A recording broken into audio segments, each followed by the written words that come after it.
get my other programs going, and hopefully everything works right. I'll see what goes on as people begin filtering in. Kathleen Berry, good afternoon to all of you folks. We're going to be talking about Trump talk. He's challenged MLK Day, for lack of a better way of phrasing it, suggesting that the Civil Rights Act hurt white people and things of that nature. So we're going to handle it from that aspect. But give me a minute to get my last stream up. We should be going live in less than a couple minutes here. But it is indeed. Thank you, AZ Ezra, EZRA. Thank you for letting me know the sound is good. Appreciate that. Hopefully, all of you folks are having a wonderful MLK Day. Oddly enough, it's become a controversial holiday. MLK Day is now starting to become controversial after I think it was enacted by Ronald Reagan, if I'm correct. I think Ronald Reagan enacted MLK Day, but it's certainly starting to become controversial. And out of my 50 plus years, it's all something. It obviously happened during my lifetime, being in my early 50s. So I remember Reagan, put it that way. I remember Reagan. I remember coming home from school, fourth grade. I was in fourth grade when Ronald Reagan got shot. So the holiday came along during my time. I don't remember it though. I do not remember um I don't remember Ronald Reagan, designating MLK Day a holiday. So I don't remember the time before. As far as I can remember, MLK Day has always been a holiday. So I don't remember, being at, back in the 70s. I do remember, first grade and some shit from the 70s, but I do not remember living, or going to school rather when before MLK Day became a holiday. So it's been around that long. But oddly enough, President Trump is challenging the value of the day. And that's what we're going to talk about. So give me a minute to get my streams going. And I would like to hear from you folks. Now, I think everything is up and running. Yep. Okay. What up, folks? Once again, it is indeed your boy Tim, the handsome liberal. We are now live across all platforms: TikTok, Instagram, Facebook, and YouTube. So, looking in the comments, yeah, I think you figured it out by now, Tim. Easy, you got to let me know what you believe I've figured out. But Trump has challenged MLK Day. So, we're going to talk about this. There's a host of topics. You guys know I was on vacation out on the West Coast. So I just got back last night. So listen, just because you're not talking to the folks don't mean that the Trump administration is not pumping out chaos. And it's been busy. It's been a busy time. I did one live while I was out on the West Coast, but it's been busy. The news don't stop in the Trump administration, which is, by the way, the reason why a lot of people like Trump is that there's always something going on with President Trump. Handsome conservative says, you know what I'm going to say, support your local liberal. Conservative, always a pleasure. Thank you very much. You've been very supportive to the program, the handsome conservative. Sincere thanks to you. So we're going to get into the show because I got a host of topics. I want to go ahead and kick this off immediately, not immediately, immediately. Well, first of all, you see MLK's photo up next to Trump, titled Trump Talk, because this is something that President Trump recently stated during an interview with the New York Times. He stated that the Civil Rights Act was very harmful to white people. That's obviously going to be controversial. But I do want to talk to you folks. Maybe some of you actually agree with President Trump. We'll certainly tackle that as well. By the way, he's not the only well-known individual to state that. Charlie Kirk also said that. The late Charlie Kirk also is one that suggested that the Civil Rights Act not only hurt white people, but I believe Charlie Kirk referred to it as a mistake in general. So I want to hear from you folks in regards to Do you think what President Trump is saying has some accuracy to it? The Civil Rights Act was harmful to, very harmful to many white people. And I would let to know how you believe that culminated. How was it harmful to white people? In the comments, Chuck CH, Chuck Farley Kirk. I think I know what he's trying to say with the deliberate mispronunciation, but he says Chuck Farley Kirk. Wow. Anyway, tap the screen. I'm going to get into the other couple of topics and we'll certainly start taking callers momentarily. I guess I would ask in regards to what President Trump is saying about the Civil Rights Act. Because I got conservative content creators that I've been mimicking now because I got one creator that said Charlie Kirk was a shitty person and the only thing he did of any significance is got people an additional day off work. So make no mistake about it, despite how long MLK Day has been a holiday, it's becoming increasingly unpopular, increasingly controversial for some strange reason. As I stated, throughout my 50 years, I don't remember a time when MLK Day was not celebrated. And I don't ever remember it being so controversial as it is becoming now. So I want to talk to you folks in that. In addition to that, President Trump, this is where the Trump derangement syndrome comes from. People say you got Trump derangement because he's always doing something that you have to talk about. There's nobody more. You remember the Dos Equis commercial, the most interesting man in the world? I gotta say that could be Trump. That absolutely could be Trump. He is the most interesting president we've ever had. Whether you like him or not, he keeps the topics incredibly interesting. This is a letter he sent to the Prime Minister of Norway. You've probably heard this because this too is all over the damn news.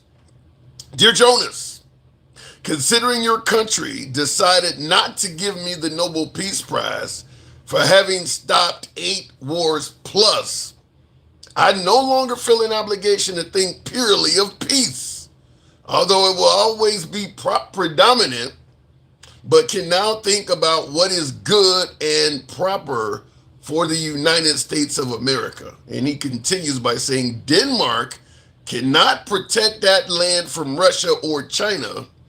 And why do they have a right of ownership anyway? There are no written documents. It's only that a boat landed there hundreds of years ago. But we had boats landing there also. I guess he doesn't really know the story of Christopher Columbus arriving here by boat as well. Finally, he says, I have done more for NATO than any other person since its founding. And now NATO should do something for the United States. The world is not secure unless we have complete and total control of Greenland. What has President Trump done for NATO that he is personally taking credit for? I definitely want to hear that from some of my beloved Trump supporters, some of my beloved MAGA. You always like to talk to MAGA. We always respect your opinion, left or right, doesn't matter. But he says, I have done more for NATO than any other person since its founding. What has Trump specifically done? I mean, to the point where he's done so much for NATO that he wants them to repay him by giving him one of NATO's countries. What has he done for NATO of that significance? Wow. So we do want to talk about that. This is a letter President Trump sent to the Prime Minister of Norway, indicating essentially that since you guys didn't give me the damn Nobel Peace Prize, I don't feel, what is his words? I don't feel obligated to be peaceful anymore. So this is essentially an admission that the only reason why he was trying to be peaceful and stop wars is he wanted the damn prize. I mean, he's pretty much put that in writing. Since you didn't give me the Nobel Peace Prize, I no longer feel an obligation to think purely of peace. It was a quid pro quo. That's his own words. I think it's kind of hard to dispute after him saying that. So I guess I would ask you folks, is he indicating that not receiving the Nobel Peace Prize is the reason we're taking Greenland? Because why does taking Greenland and not getting the Nobel Peace Prize even happen to appear in the same letter? Is that what we're doing? Because he didn't get the Nobel Peace Prize, then he's going to take Greenland out of outrage. And I want to ask all of you folks, because his last sentence says the world is not secure unless we have complete and total control of Greenland. The world. I want to ask you folks, do you indeed agree with President Trump that if we have total and complete control of Greenland, the world, not the United States, but the world, that could be Mexico, that could be Russia, that could be China, that could be South Korea, the whole world is safer if we have total and complete control of Greenland? Or is this about something else in regards to this Nobel Peace Prize? Could it be about what's on the screen there? That is another recipient, a little bit over a decade ago, another recipient of the Nobel Peace Prize. Could it be about that? We're going to talk about that. And last but not least, before we get to the program, as I said, there's a lot of topics here, so I expect this to be a hell of a show. Minnesota.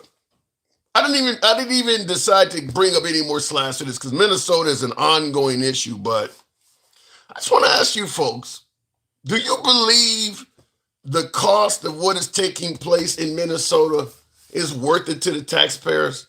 Remember, this was originally about Somali fraud, and it has essentially morphed into something totally. I mean, you don't even hear about the Somalis from the Trump administration anymore. He sent in 2,000 ICE agents, which is over 3 times the size of the Minneapolis police force. Once all of the melee broke out, including the shooting of Renee Nicole Good, he increased it by sending another 1,000 ICE agents, totaling 3,000. Now we're talking almost 5 times the size of the local police force. And of course, now he's suggesting that he might either impose the Insurrection Act or send another 1,500 troops from the U.S. military. Now, all of these individuals have to stay in hotels. They're burning fuel. There's a lot going on. Is the cost of all of this worth it?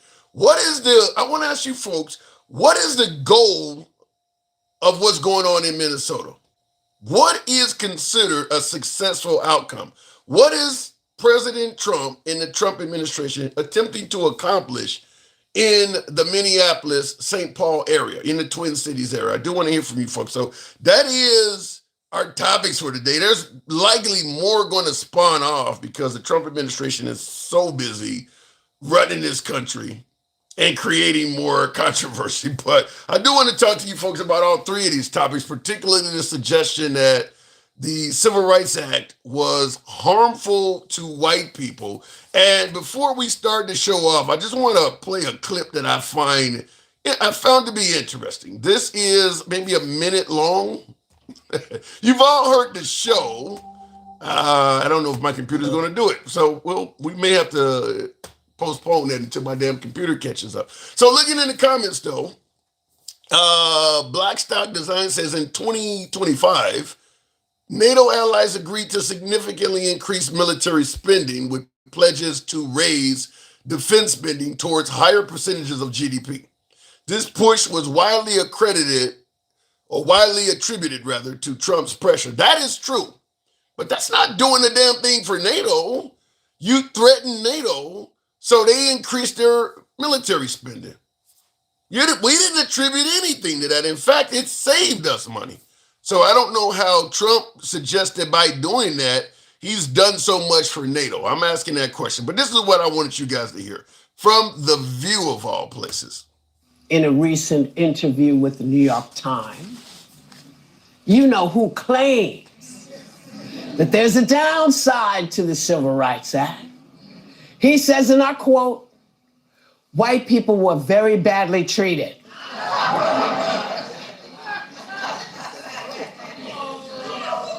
where they did extremely well. And they were not invited to go into a university or a college. And under his administration, the Equal Employment Opportunity Commission says there could be reparations for this discrimination.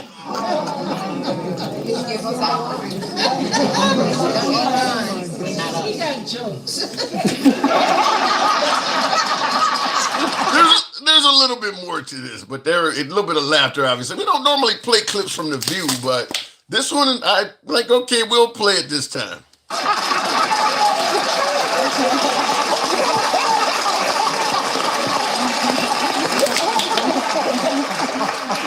Take a look at this clip. Are you a white male who's experienced discrimination at work based on your race or sex? You may have a claim to recover money under federal civil rights laws. The EEOC is the federal agency charged with enforcing federal anti-discrimination law against businesses and other private sector employers. The EEOC is committed to identifying, attacking, and eliminating all forms of race and sex discrimination, including against white male applicants and employees. Okay. So this is my question. When did it all go downhill for white? So I want to ask you folks, do you see validity in that? Now he's talking about reparations. So apparently the Trump administration, and I'm trying to get some water here, the Trump administration does have a stomach for reparations. So, you know, you've been hearing about reparations for a long time, and apparently we finally found an avenue where the Trump administration does indeed have a stomach for reparations. So look it in the comments right quick, tap the screen, get us up to 20,000. We'll certainly take the first caller. The old man got JD's picture and Trump picture like JFK and MLK. Wow, you know, my grandmother used to have that. That's a good point. He's suggesting that the photos I have behind me of JD Vance and President Trump are kind of like having MLK and JFK's photo. That's something that you gotta be probably Gen X to remember. That was a big thing among black households because obviously JFK and MLK worked together to give blacks the Civil Rights Act. And that was something most black households had a photo of, both MLK and JFK. I remember that being in my grandmother's house. Anyway, let me go straight to the comments. That's a really great blast from the past. I do remember that. Going straight to the box, we'll start it out with Miss Mo Better.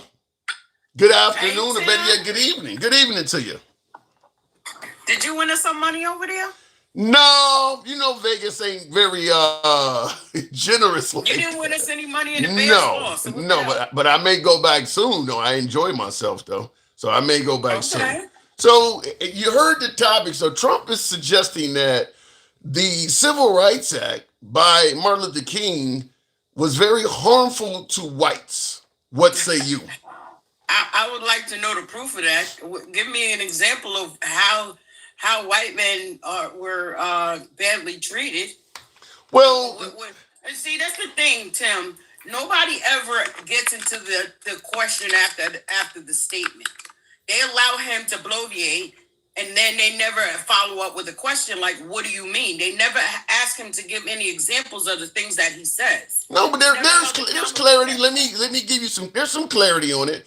The suggestion is that qualified white men could not get into colleges and universities, likely due to DEI. They're going to claim DEI or affirmative action. Made it so that people he's just saying his stuff, Tim. You still can't prove none of that stuff. He still has no evidence of any of that happening. Well, but he knows controversy. His cult members buy into controversy when it comes to him. They don't need any proof. They just gonna follow him blindly. So then I have to ask, if you think that there's no evidence, then why do you think Trump is suggesting that the Civil Rights Act was harmful? Why would he suggest it? What did I just say? First of all, he feels threatened by the black people that are actually empowered right now, that are in any kind of office. Shit, who are they? What black people are? What blacks are empowered? Not power and position. I'm not gonna say power because we don't hold any power. This is why when we speak about racism, that black people can't inherently be racist. We prejudice, yes. I don't buy. I do not agree with that. I definitely believe blacks can be racist. And that's exactly why I said it to you. I know you don't. However, he's threatened by anybody of color. He's threatened by it. But now that he feels that he got a whole hard on for Obama. Why do you think he's after that? Why do you think he's after that Nobel Peace Prize so hard? Because Obama got it. Well, listen, as opposed to anything that Obama left in place for him to run the country, and he dismantled all of that because he didn't like Obama. Wait a minute. As opposed to Trump having a hard on, as you say, or not liking Obama, what about the notion that President Trump is simply a competitive guy and he wants to best Obama? He wants more awards, more achievements, more accomplishments than Obama. Even with all the people that didn't like Obama, the country still wasn't as divided as it is now under Trump. Wait, repeat that. Even with as many people that don't like Obama, the country was not as divided as it is under Trump. I get a lot of viewers, Ms. Mobetta, that suggest that all of this division started under Obama. No, you know what started under, like I told you before, and this is my story and I'm sticking to it. Okay. He's like a rock that fell into the snake pit. And when he became president, those old Joes down there feel, what has this country come to? We got a nigga running the country. But you do realize that without whites, Obama would not have won. I mean, whites that's not the point. They're just little peon voters. We talking about people that are in position. Why do you think they allowed Trump to run? It ain't the fact that he was qualified, because he wasn't. He had no political experience, none of that going on, and they still allowed him to be president because they know he's a fool. You think Trump wait. You're suggesting that Trump had no qualifications to become president? No, he didn't. Name me outside of him having money. Name it. Well, first of all, I would submit to you that he had a hell of a lot more qualifications on paper than Barack Obama. Obama was a community. Obama was a whole senator. Tim, what are you? He was a senator for 2 years, and he was running for president most of that time. And he still had more qualifications than Trump. What are you talking about? Outside of being a senator, what other qualifications did Obama have? And he's an attorney also. What are you saying? Oh, Trump ran a hell of a lot of businesses throughout his day. Not all of them successfully. Not all of them successfully, but you can run a business. I can run a business. No, he didn't do that. He didn't run a local 7-Eleven, Miss Mobetta. He ran big businesses. And ran them right into the fucking ground, too. Ran them right into the ground. But you're gonna tell me that you really believe I feel violated that you even said that. I'm not fluffing. I am actually not fluffing. I'll tell you one thing. Kamala Harris, despite the lack of support for her by a lot of she has qualifications. Even though she was not a good candidate because she didn't orate to the people like Trump and Obama were really good at. But Kamala Harris on paper actually is very qualified. But Obama, not so much. I don't see how you don't see that. He's a lot more qualified than Trump. My story, and I'm sticking to it. So all of Trump's businesses he ran. Trump had no ties to any kind, no kind of political factors, which you need. He knows nothing about the law. Which you don't. Okay. You still don't. You're excluding the fact that Trump had met half of the world leaders on the planet as a businessman. He had businesses in many other countries. He was a diplomat without the actual credentials of politician behind him. He was doing all of that, and Obama was not. That still doesn't mean he was qualified to run his country, Tim. What is you're still trying to give him credit where it's not due. I'm sorry. I'm trying to figure out I'm trying to figure out what is your definition of a qualification, because I just named them to you. He had no political affiliations. Just because he was doing business, that's like you'll have a basketball player out there playing basketball. That still doesn't make him qualified to be a coach. So he's at all of the political meetings. I mean, he went to Bill and Hillary's wedding. I mean, he's That's why he won't release those files too. So that business that he was handling with those people had nothing to do with running the country. Okay. There's a whole different caliber. I'm sorry. Yeah, see, I guess, and I'm genuinely not fluffing here. I'm suggesting that on paper, I don't see Obama having anywhere near Trump's qualifications. I just think both of the men. That's your opinion, and that is a fluff. I'm sorry. No, That it's means you just haven't paid attention to what Obama was doing. Even before, as a senator, you saying that he had no more qualifications than Trump as a businessman because he rubbed elbows with a bunch of people from another country. It's different, Tim. So let me ask you this. Let me ask you this. Do you believe Bill Gates has qualifications to be a president? No, he just got money too. So you don't take in consideration a person who is a business person that's literally leading thousands of employees. You don't count any of that. You know what happens when they go in there with the business mindset? It's all about self, Tim.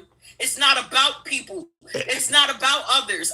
Nobody other than yourself. And that the proof is in the pudding on what we see in today. Yeah. Being a business person, their objective is I'm here to make money. Period. Yeah, you and I kind of disagree here because obviously as a business person, yes, your objection is to make money, but you're also balancing budgets. Something that's very important for a politician to do. And where do you see the balance out here? Where? No, but you're making it sound like having business acumen is essentially irrelevant to be a politician. The executive branch does they handle the budget? Who handles the budget of this country? Congress. Yeah, but you got to negotiate. You got to bring folks together. As a businessman, you're doing all of that stuff. And how well is that going on now, Tim, with Trump? I said his qualifications as and it shows his actions show that he was not qualified. Amongst everything else. Okay. He has a degree that his father paid for. So what are you talking about? Oh, a businessman. Listen, if you start out with $400 million and you drop that ball, you'd be real dumb. You would be dumb. So you don't give him credit for it. Like he started from the bottom, getting his hands dirty to get to where he is. He's still stealing. I don't know. I'm not going to say whether he's stealing or not. But what I'm suggesting is he accomplished a hell of a lot in the city of New York, getting ice skating rinks built quicker than expected. I mean, and now he can't even do business here in New York. You gotta work with the mob and the unions to get projects done that others might. He was able to negotiate all of that stuff. No, you don't see nothing in that at all. No. And not all money is good money, Tim. Sorry. I don't disagree with that, but you sure? That's a hard no. You sure you're not just criticizing the guy because you don't like him? No, Tim. Where's your morals, Tim? So you got to do it. You're gonna make me go on gangster grammar. Listen, all of that stuff plays a part when it comes to me and giving people credit. He still hasn't done anything for me. He hasn't done anything. Even if I take all of that other stuff away, what has he done for me? Sounds like a song as an American citizen. Sounds like a song by Janet Jackson. No, I agree. Me personally, I don't favor anything he's done for me either. I'm talking about qualifications before becoming president of Trump versus Obama. Now, after he got in, compared to Obama getting in, yeah, I believe that Obama accomplished more so far than Trump has. But I do believe on paper... And he's still more qualified when he entered. I don't believe that. I disagree with that. He's more qualified. He's more dignified, more class. He was just more, period. Okay. And I was trying not to even go there. I was trying to leave that part out of it. He was just more, period. Walk softly and carry a big stick. In the comments, the handsome conservative says, I want my reparations. Do you see how dumb that sounds? What about the notion that Trump is indicating that he would at least be open to giving reparations to white people? What say you? That shit is so asinine.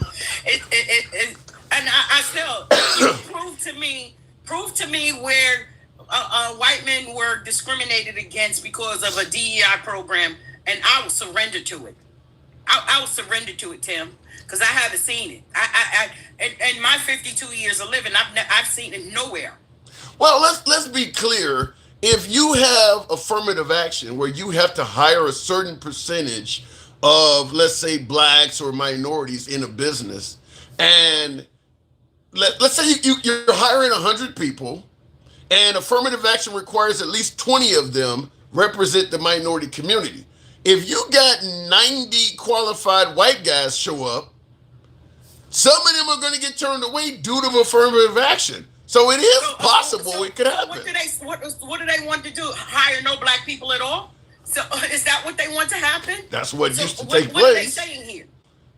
There may be something to that, but what I'm suggesting is there are going to be some white guys that are qualified getting turned away. That's the argument. Well, there was other people that were more qualified than them that were white and got hired over there. Are they mad at that? Like, it just makes no sense, Tim. You can't even make sense out of it. It's stupid. It's stupid and it's a lie. It's a lie. And I'm calling it a lie because they cannot prove it to anybody in this world that's happened here. Well, you're going to have... White people, period, have been the beneficiary of these here United States of America. Yeah. Let's knock it off. What you're... Come on.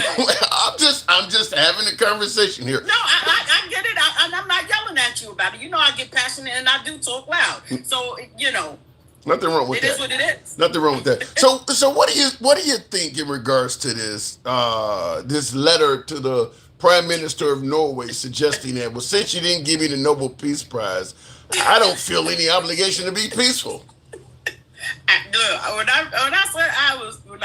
tell you I laughed so goddamn hard at that. It was like that letter that Calvin wrote on Little Man. I wasn't able, and he spelled everything wrong. I wasn't able to take care of my son.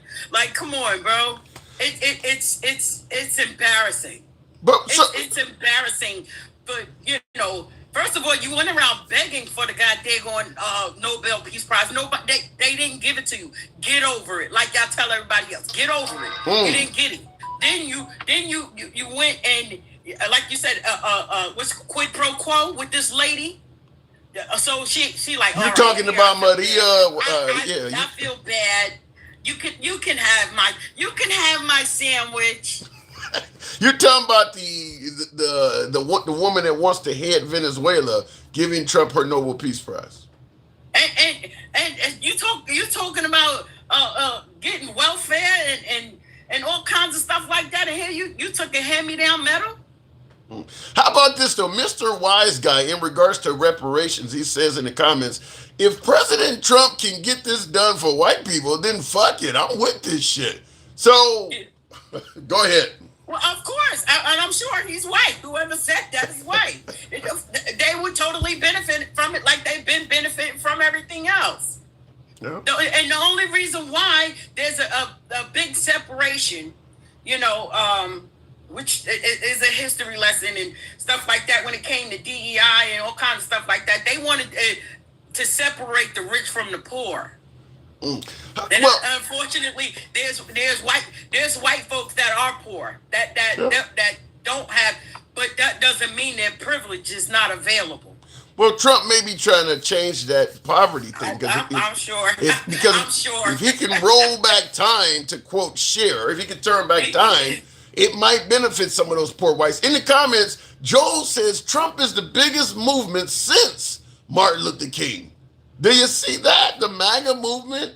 Because remember, Trump suggested he had more folks in his inauguration crowd than the I Have a Dream speech. There are different directions. When you say movement, there's forward movement and there's backwards. And all I see is the backward movement. So you're right. It is the biggest movement since MLK days. Backwards. What if moving backwards makes America great again? To who? To whoever created the hat, to the creators of the hat. The white guys that are being discriminated against, that somebody else is taking their job? Come on, Tim. Well, but do you have any sympathy at all for a white guy that does feel the system is kind of hard on him? How, Tim? Listen, if they give me the context, I'm willing to listen. I'm willing to listen, but you can't just tell me that you've been discriminated against and all kinds of stuff, and with no kind of solid facts, with no kind of evidence, with no kind of proof, no kind of examples. None of that stuff is present, Tim. Well, I'm assuming you're going to have a few talented people come out of the woodwork and suggest that because of affirmative action, Delta Airlines wouldn't take me as a pilot. That's what Charlie Kirk was talking about, or I couldn't be a professor at a school. By the way, in the comments, Berserk263 says she sounds kind of dumb. Apparently, he's not a fan of yours, but No, not as dumb as his mother is for not swallowing his ass. oh my Shut the God. fuck up. Now, sound that dumb. Call me some dumb, ghetto, whatever. Just call whatever. Well, you bring out the most friendliest comments from my viewers. I do, and I make time for them. I when I come on here, I make time for them because I know they out. Do they know that the name of MAGA equals fool? It's a Nigerian name for fool. I've heard that. I've heard. So do they know that? So the word MAGA in Nigerian means fool. It means fool. Yep. Okay, but what about Trump stating that he's done more for NATO than anybody else? Again, that's what bloviating means, Tim. He's up there talking, saying a lot of things, and without proof of backing up anything. Keep in mind, what has he done for NATO? Exactly what has he done? I don't have an answer for that. I would like to fluff if I could. I don't know what President Trump has done for NATO, but he is taking credit for doing something, and apparently it's significant. He keeps talk about all the money he gave to HBCUs and all of that stuff. Let me tell you something. Every president does that. That's nothing exclusive to him. Number two, he didn't want to give it to HBC. He didn't give it to HBCU. Somebody else did. What he was doing was giving it to other universities where Black people were enrolled. He wasn't giving it to the HBCUs. So people need to start researching stuff. When he says stuff, you got to fact check everything that comes out of his mouth, even if he tell you what time it is. You better go check a clock. Well, listen, all politicians are capable of telling an occasional fib. So that we all can lie. Listen, that's a human thing. We are all population liable to lie. We are susceptible to telling lies and all of that stuff. But when you're held in a higher position, when you have other people's lives in your hand, the standard changes. The expectation changes. All of that stuff. You are held to a higher standard because you're not just representing yourself. That's how it's supposed to be. It's not like that with him. He's about representing himself to the point where he doesn't even care about the law. There's no checks and balances with him. Well, what about, I want to give you, before I move it on from you, I want you to hear something he said. This is not very recent, but it goes in accordance to what we're talking about. And I say it openly. I did more for our Black population than anybody other than Abraham Lincoln. Okay? And nobody's even close. What I did. No one close. What is he talking about, though? Exactly what did he do for the Black population? What? Listen, I can't give you credit for something that I don't know what you're talking about. Just because you said that doesn't mean that it actually happened. What did he do for my population? I don't know, but that's a tall order to throw out there. Because that is one that I'm kind of baffled. I mean, because you're talking about you're right under the guy that gave blacks freedom. You're right under that guy. So. And the crazy thing is, the first thing he did was come in here and cut DEI programs, and guess whose jobs that affected? Black people. Well, I gotta go, but maybe one thing. 300,000 in just in the first quarter of the year. Well, I gotta go, but one thing I'll give you, he gave us Charlie Kirk, so maybe perhaps that's it. Now, listen, they better go find out who did it, because the one they got locked up did. I'm trying to tell you now, he was the sacrificial lamb for them. Tyler Robinson, you sound like you've been listening to Candace Owens. I gotta go, Miss Mo Better. I don't like that hoe either. I gotta go. Thank you, Mr. Mo Better. By the way, folks, tap the screen, get the likes on up to 40,000. We can certainly make that happen if you let your thumbs not be lazy. Help your boy get that TikTok cap goal. It helps out the program, show the program some support. I'm still, hang on a second, this damn camera. I'm still dancing on his headstone. You're not a fan of Charlie Kirk, I take it. We are Charlie Kirk. We carry the flame, says another viewer. Well, Charlie Kirk has been immortalized upon his assassination. Looking in the comments real quick. Wow, somebody said Charlie Kirk was killed by the J people. I don't even want to say it for fear of censorship. The J people over in Israel. Please educate yourself, sir, and don't believe everything that comes out of the mouth of this pathological liar. Says one of the viewers. So tap the screen, get us up to 40,000. We'll take the next caller. Looking in the comments, I want to make sure I didn't miss anything here. And by the way, if you guys enjoy civilized dialogue from all sides of the aisle, feel free to follow the program if you're watching us live right now on TikTok, Facebook, or Instagram. If you're watching live on YouTube, give us a sub. We're here most weekdays. We are MAGA friendly. Been that way since day one. Always have, always will be. Nevertheless, liberals are welcome on the program as well. This is uncensored programming. We don't block, ban, or censor anyone. We don't have a moderator on this program. It's all about free speech. Thank you for that, C. Osby. President Trump favors that. Thank you for the TikTok cap. Yep, DEI only benefits those who are not qualified for the job, says Crypto Keeper. I want to really quick go into that since while you guys are getting me on the way to 40,000. DEI does not just benefit folks who are not qualified, as in DEI stands for didn't earn it. I'll give you an example. I use this all the time. Let's say I need 5 qualified carpenters to come do some work in my home. But I happen to live in an all-white neighborhood. So don't send me 5 brothers to my house because I don't want people calling the police and all kinds of drama. I don't contact at your contracting company. Send me 5 of your white guys. I just want to make sure no drama's in the neighborhood. So when people see them coming in and out of the house in a truck, nobody's calling the cops or doing anything. So I need 5 guys to remodel my kitchen or bathroom or what the hell ever. But make sure they're all white. You're going to tell me that if they send 5 white guys, the white guys are not qualified? They can't find any qualified white guys. Huh? I asked specifically for white guys. And because I'm choosing based on the color, none of them are qualified. I don't buy that. I submit to you, you can find 5 white carpenters that are all qualified. I don't know why when it comes to finding African Americans or Hispanics, the notion is that they ain't qualified.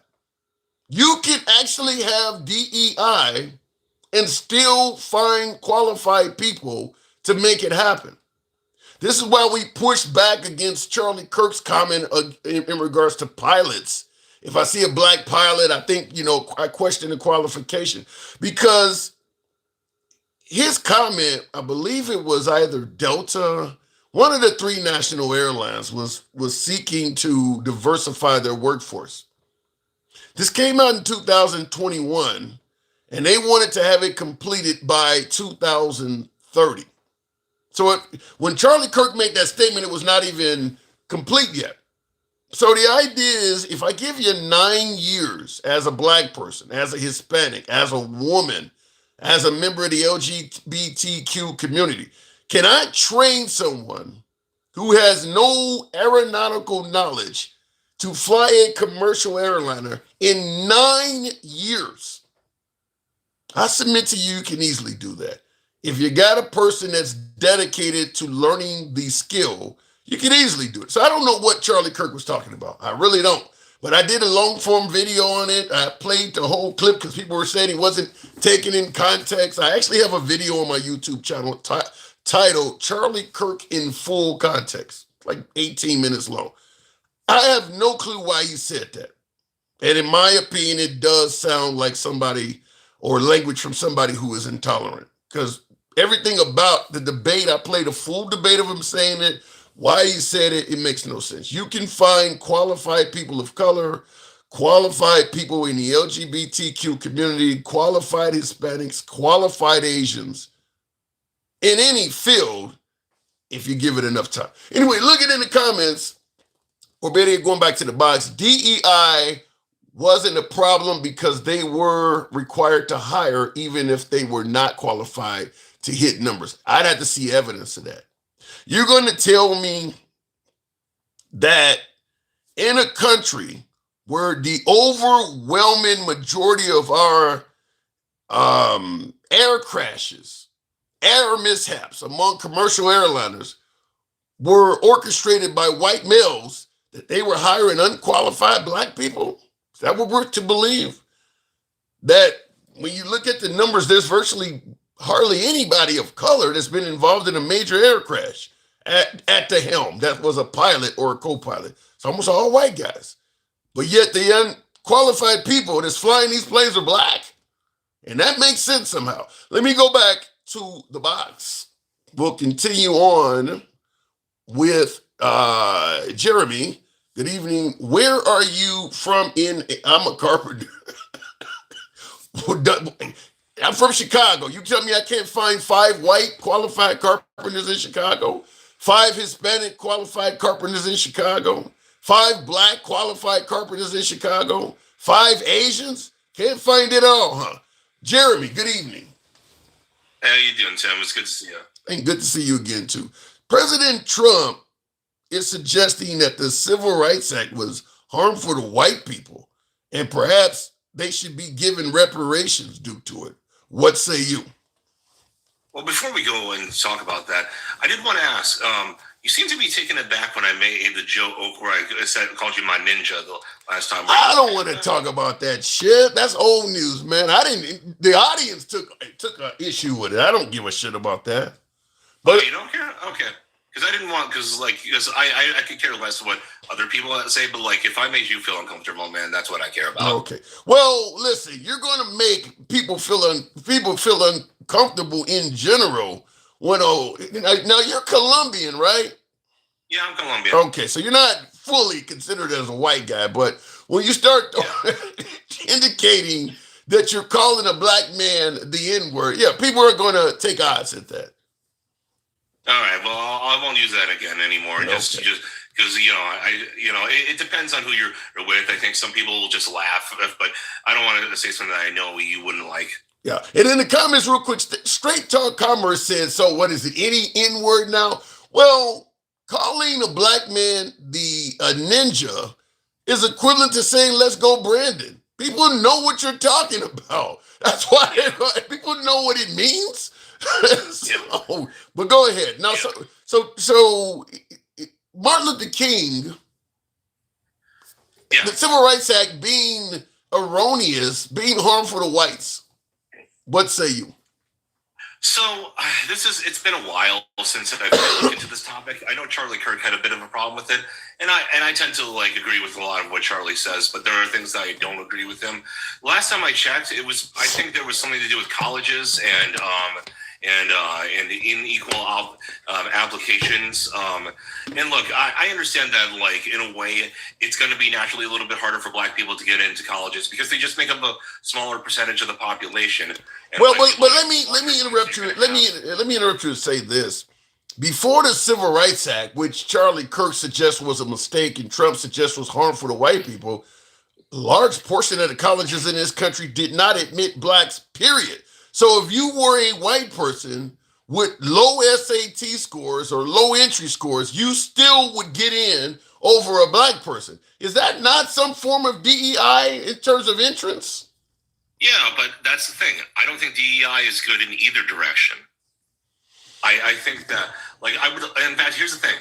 I think they should have colorblind applications where they don't even look at the name. They look at a number. They assign a number. So that way you can't even guess it based on someone's name.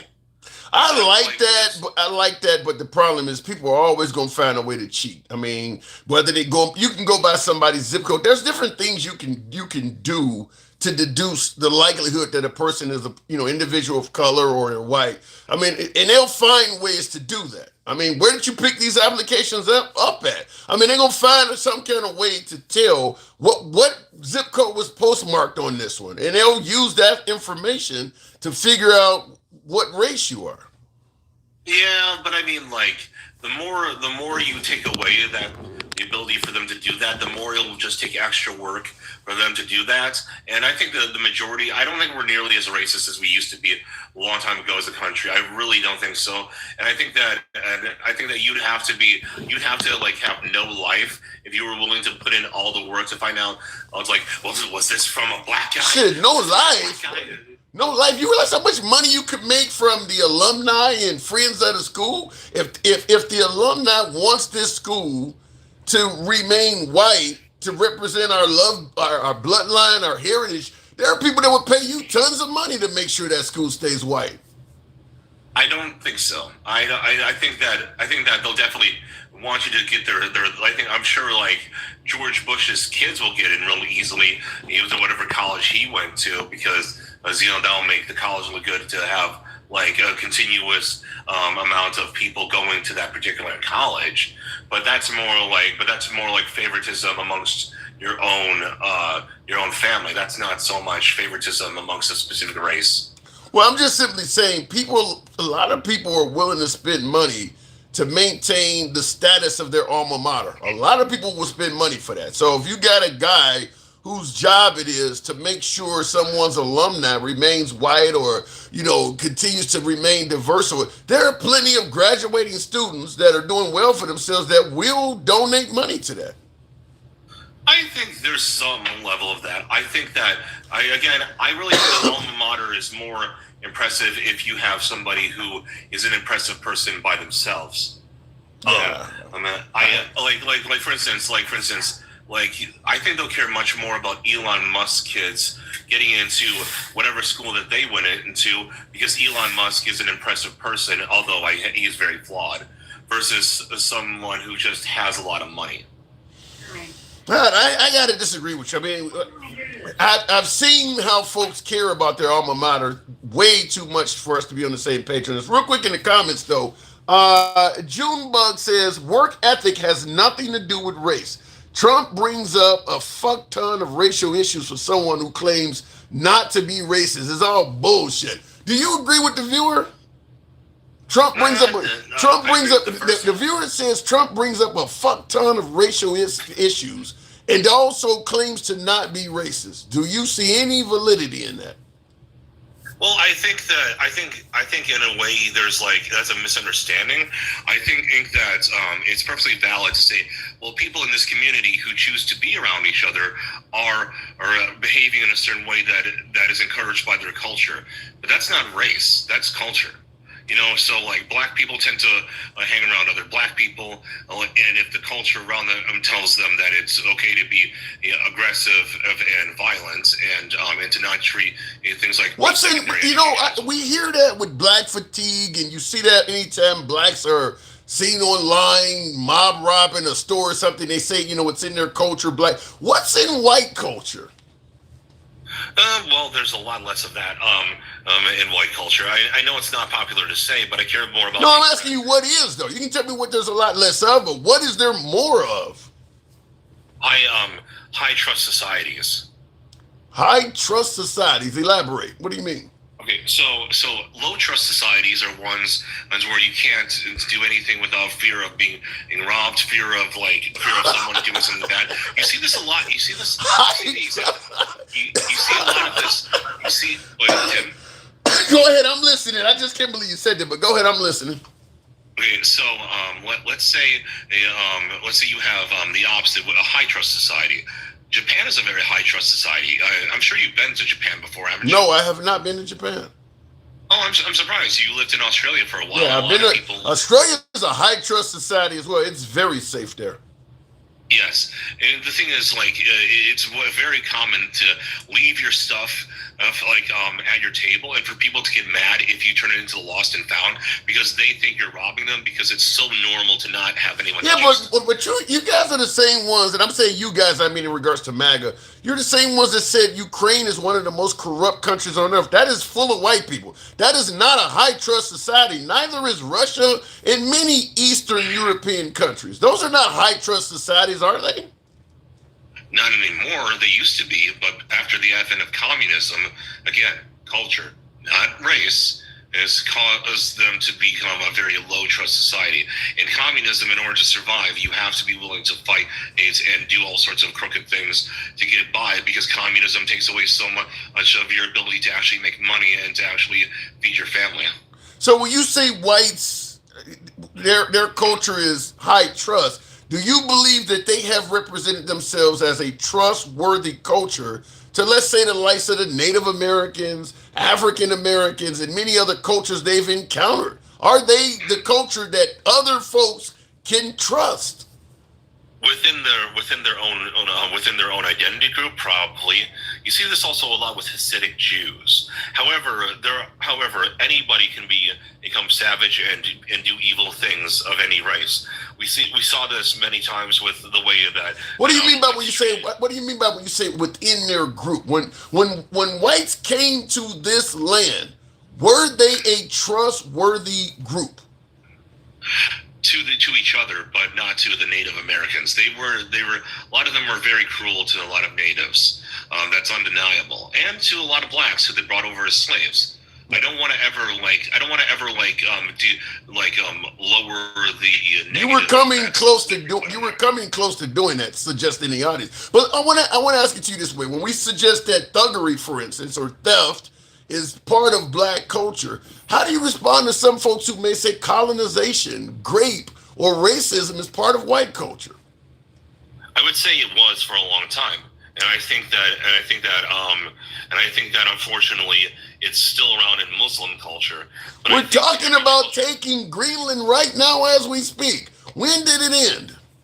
Well, Trump is kind of an idiot, and a lot of people are very angry at Trump, and it's really only MAGA that's really supporting it now. They're kind of like, no, Trump, stop, please stop. You're making us look stupid. But you do realize that racism and colonization is not just unique to whites in America. Whites all over Europe have been involved in doing that, and we can talk about when it ended, if it ended at all.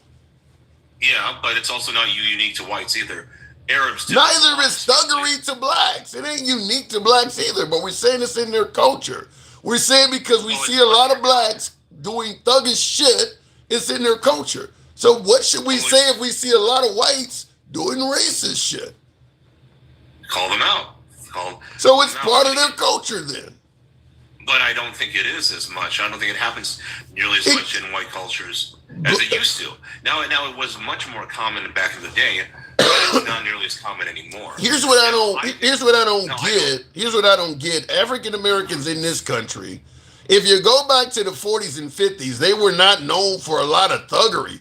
However, when it comes to racism from whites, it goes back to the very beginning of the founding of the country. I suppose you could suggest it ended around the civil rights era, but that's still going to be 200-300 years. Yeah. That takes a long time. And if you look at the history of America, you can what? You're not just saying you said it takes a long time. But go ahead, I'm listening. Well, heavily ingrained beliefs take a long time to purge out of the people. Look at what happened for thousands of years. Well, not thousands, but hundreds of years with the Aztecs. Do you know what they used to do? Tell me. Human sacrifice. Yeah. They open up the chest of somebody of a still living person and rip out their beating hearts and put it into a fire. And oftentimes it was children. They did that too. Children of the Aztec elite. Bro, I don't want to go too deep down the path of an Aztec. By the way, in the comments, Handsome Conservative says Charlie Kirk is the white man's Martin Luther King. Do you see any relevance to that? Yeah. No, blacks view a lot of accomplishments from Martin Luther King as things that have made our lives better, have given us civil rights, given us freedoms. What has Charlie Kirk done for whites to put him in the same category? Jeremy, did I lose you? I don't know if we lost our caller. We may have to move on. I'd like to know from someone. All right, apparently Jeremy. Okay, what has Charlie Kirk done for whites to put him in the same category as Martin Luther King? Well, he's done more for conservatism in general, but conservatives tend to be white more often. So I would say what he really did was he allowed for white people to feel like they could actually express a differing opinion, because it's not as politically correct to do that anymore. So allowing you to express a different opinion puts you on the same level as what Martin Luther King has done for blacks, because you can express a difference of opinion, which I don't know if before Charlie Kirk they weren't already doing that. I don't know if Charlie Kirk suddenly granted whites freedom to speak. I don't know where you're getting that from, but you really think those two are on the same, they're on par with each other, MLK and Charlie Kirk?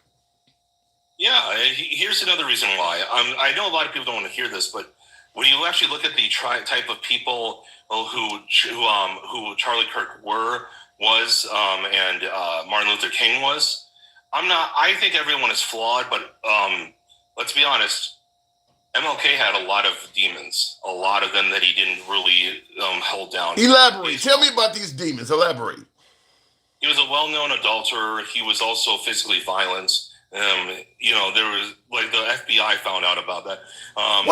Wait. Physically violent. Other than the FBI, have we heard this from anyone else? Because I'm going to submit to you, the FBI during the time of MLK fighting for civil rights probably wasn't the most trustworthy organization in existence. I understand that, but it's been largely it's like even like most victims. Give me some victims. Who was Martin Luther King violent to? Okay, so I believe that one of the women he was cheating on his wife with, he smacked around in a hotel room a few times. I forgot her exact name. But there was a few different people. Now it wasn't like he was like a serial unaliver, but he was abusive. I have never heard this other than from a few folks on the right in modern times. I would love to see a source if Martin Luther King was indeed smacking around women. Now, I know he was a womanizer. I believe that is valid, but hell, we've elected that many times. So I don't know, all of a sudden when Martin Luther King has a bunch of chicks, it's suddenly something to talk about when we elected Kennedy, Clinton, and President Trump. I mean, we're okay with womanizing. Yeah, I'm not personally okay with it. I chose Trump because I thought he was better than other candidates. But if J.D. Vance was actually directly running against him, I would have chosen Vance. And here's the thing about Charlie. J.D. Vance was running against. What did J.D. Vance run? I thought he did run against Trump. I'm pretty sure he didn't. I'm pretty sure he didn't primary him. No, I said, wasn't he the one that said Trump is very Hitler-like? No. Oh, that was way before he was chosen. That's when he was running against them. I'm thinking that was all the way back in 2016. Okay, but he did. You said you would have chose J.D. Vance if he ran against Trump. I believe that happened, didn't it? I don't think it did, but also, I didn't vote for Trump the first time. I voted for him the second time. Who'd you vote for the first time? Ted Cruz. Okay, fair enough. I got to move it on, Ninja. All right, so last but not least, Trump is talking in regards to Norway that he's pissed off about not receiving the Nobel Peace Prize, and he thinks he's done more for NATO than anybody else, and they should give him Greenland. What say you? Nah, this is part of the reason why I'm not a Trump supporter anymore. He's gone completely off the rails. He needs to leave Greenland alone. I'll end by saying this, though, Tim, about Charlie Kirk. The one thing that I think the left hates about him more than anything wasn't that he said things that they disagree with, because there's plenty of people that they don't care about, that they wouldn't care about if they got assassinated the next day. I'd say all sorts of things they disagree with. The reason why they hate Charlie is because when they tried to look for skeletons in his closet, they couldn't find any. I think some of the things he said are what represents the skeletons. Anytime you have to respond by saying you're taking them out of context, that's a skeleton. You're just not acknowledging it. People understand what they're hearing. You don't have millions of people taking shit out of context. Everybody can hear what is being said.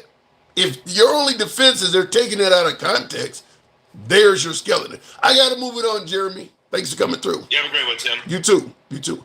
Moving on. Damn voice is going out. Looking in the comments, his wife had the skeleton. You're saying Charlie Kirk's wife had the skeletons? Tap the screen, get the lights on up to 60,000. Help your boy out with the TikTok cap goal. Show your boy some love. Real quick in the comments, I know what I missed here. And thank you, Denkel, by the way. Charlie spoke out about something that was not the majority opinion. He talked about God. Wait. Charlie Kirk talked about God and his beliefs when it could and did lead to his death. Freedom of religion versus freedom of color. You really think Charlie Kirk speaking out about his love of God is something unusual? Really? I mean, Joe Biden went to church and made it clear he was religious, and so has a host of leaders. The Huckabees are very religious. Mike Huckabee, governor of Arkansas at one point, he is super religious. People been speaking out of their love of religion forever. That ain't something unique to Charlie Kirk. I don't know where he's getting some kind of special credit for that. I don't see that. This guy's laughing at the caller, but I feel like, let me read this again. This guy's laughing at the caller. He's suggesting I was laughing at my last call. He says, but I feel like, and the handsome liberal is still trying to hold on to the past, to where this guy realizes things have gotten better. I might be mistaken. I think you are. I would suggest that you are mistaken. We're not trying to hold on to the past, but we're going to acknowledge that the past was not in everyone's best interest. Moving on with the program, Dencal. Good evening. Welcome to the show.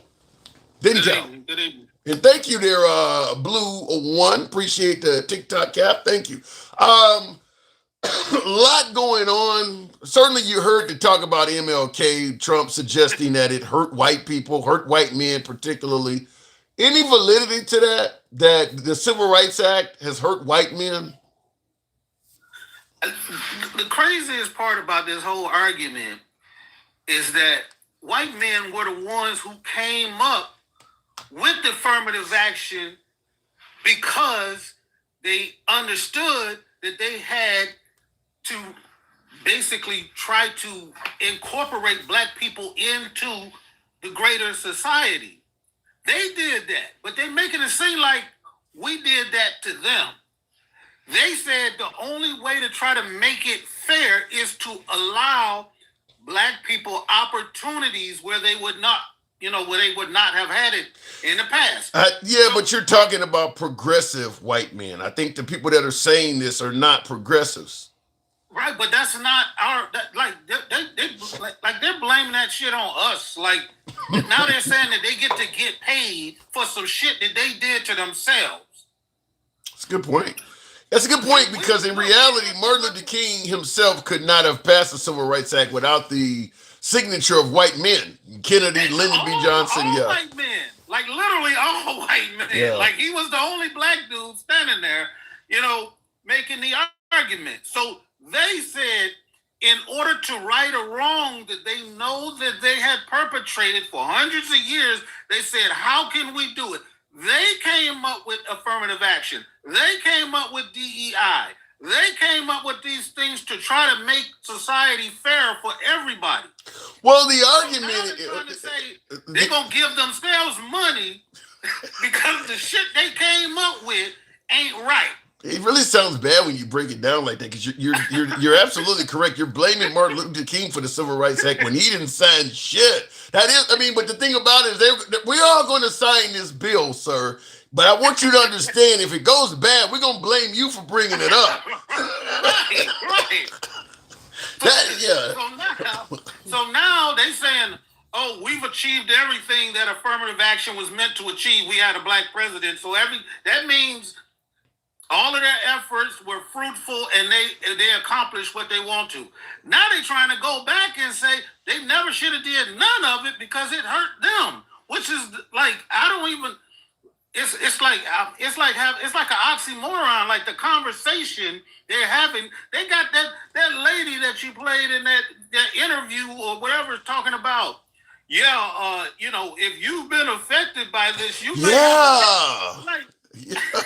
I mean, it sounds like, if you've been injured by asbestos, I mean, it really sounds like one of them kind of commercials. I mean, like, wow, that was crazy. Let me see if I can find it because I don't know if everybody heard that or not. He said, "Come on and get your check, man." Yeah, it really sounds like one of them crazy ass law commercials. Give me a second here. That's clear. Are you a white male who's experienced discrimination at work based on your race or sex? You may have a claim to recover money under federal civil rights laws. The EEOC is the federal agency charged with enforcing federal anti-discrimination law against businesses and other private sector employers. The EEOC is committed to identifying, attacking, and eliminating all forms of race and sex discrimination, including against white male applicants and employees. That sounds. Is that like Saturday Night Live type material? But she's serious as a heart attack.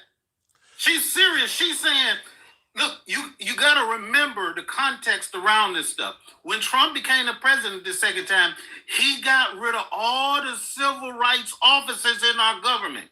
So if you are black and you have a case, you had a case going on for racism against yourself as a black person, they got rid of those officers. Now, what's remaining of those officers are now starting to process white cases of discrimination. You can't make this up, man. So I guess I got to ask you the obvious question, which Trump has been pushing back on this since he became our commander-in-chief as the 45th president. Do you personally see President Trump as an intolerant person or as a racist? Look, I struggle with this sometimes. I know that he says and does things that are racist in nature. But Examples. People want to know, what are you talking about?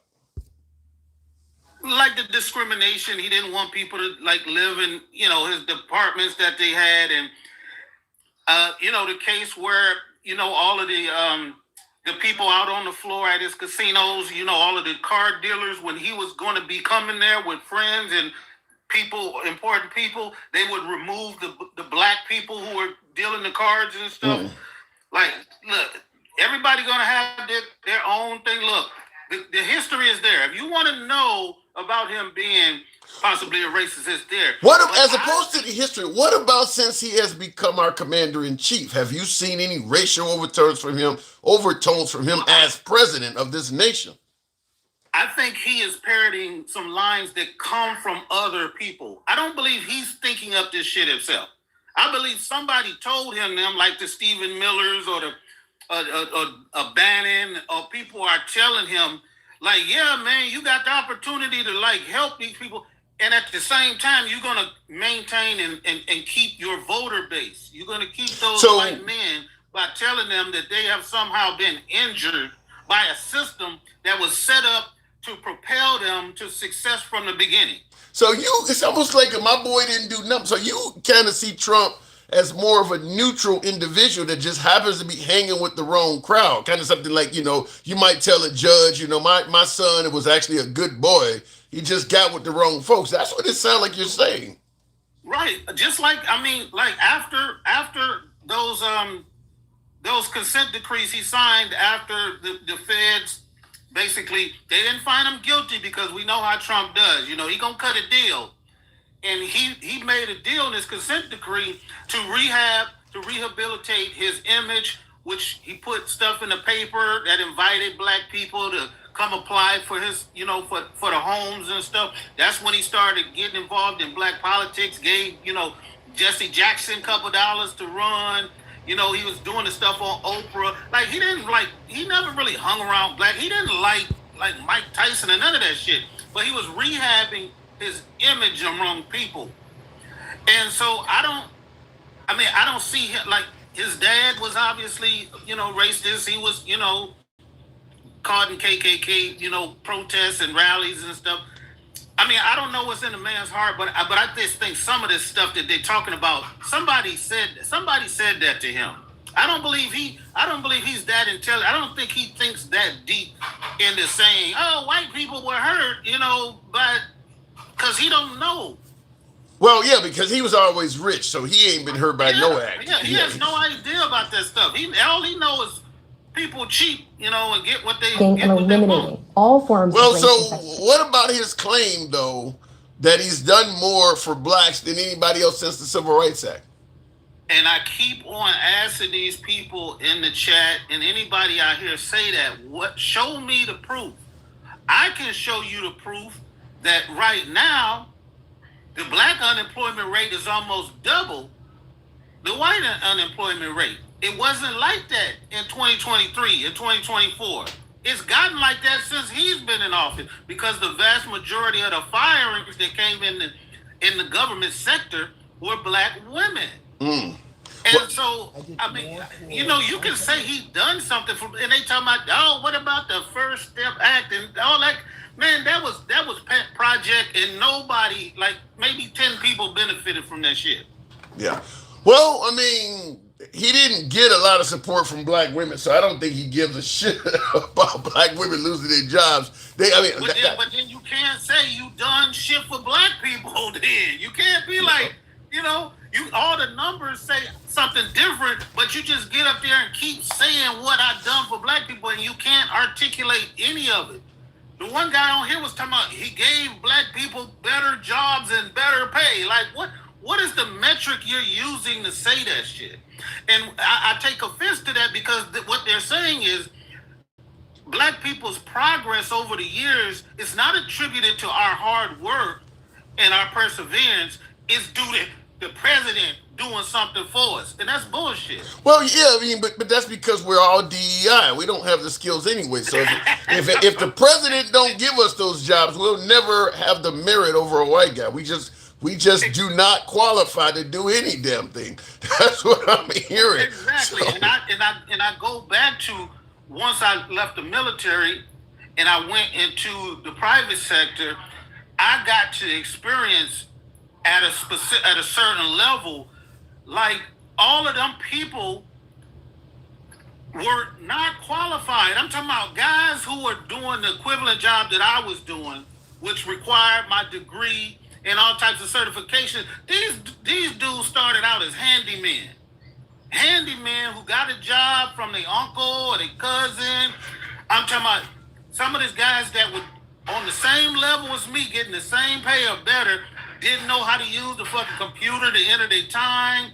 They didn't know how to process government contracts. None of that shit. But the moment I came in, they said, "Well, we need you to bring in, paper copies of your college transcript." And they wanted to see your credentials. They wanted to see my credentials, and when I went in there, not one of my counterparts had none of the shit that I had. None of it. So you were the guy with the merit, and they were all DEI.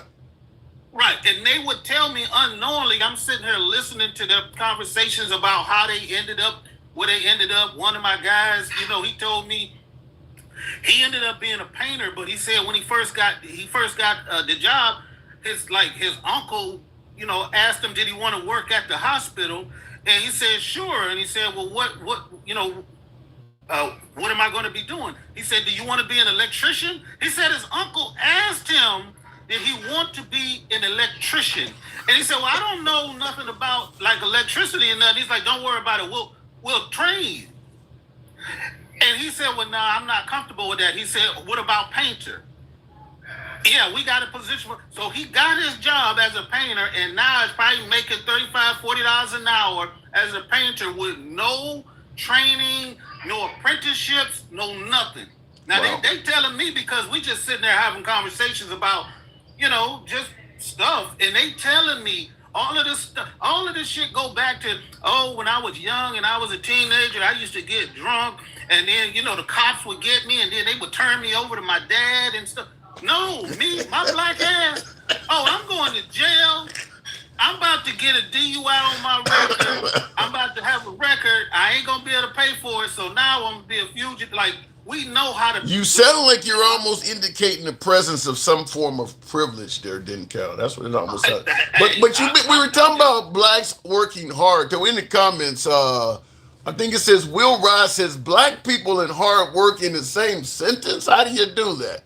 The suggestion and I can say that, after doing 20 plus years in the military, rising up to the highest levels in my ranking, I can say that after doing that, I went to working for the government again, working for the VA, working at the Army hospital. You don't keep those jobs if you don't work hard, if you're not worthy. Yeah.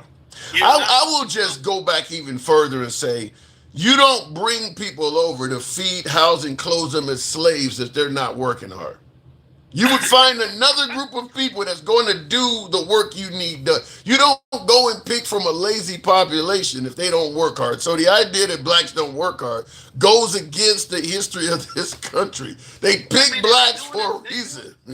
Go ahead. And they doing it right. They doing it right now where they saying all these Hispanic people are out here taking up government benefits. Okay, where are you finding them at? Oh, at the courthouse while they trying to get their paperwork straight. Or we catching them at the job where they working. Like, how can both of them be the same at the same time? That's a good question to ask. They mooching and they hiding in the shadows. But where did you find them at? You know what I'm saying? Driving down Main Street. So some of this shit, it is hard to come up with. But in regards to Greenland, because we're talking about that as well, President Trump has indicated, well, since I didn't get the Nobel Peace Prize, I don't feel, as his words is, I don't feel obligated to be peaceful.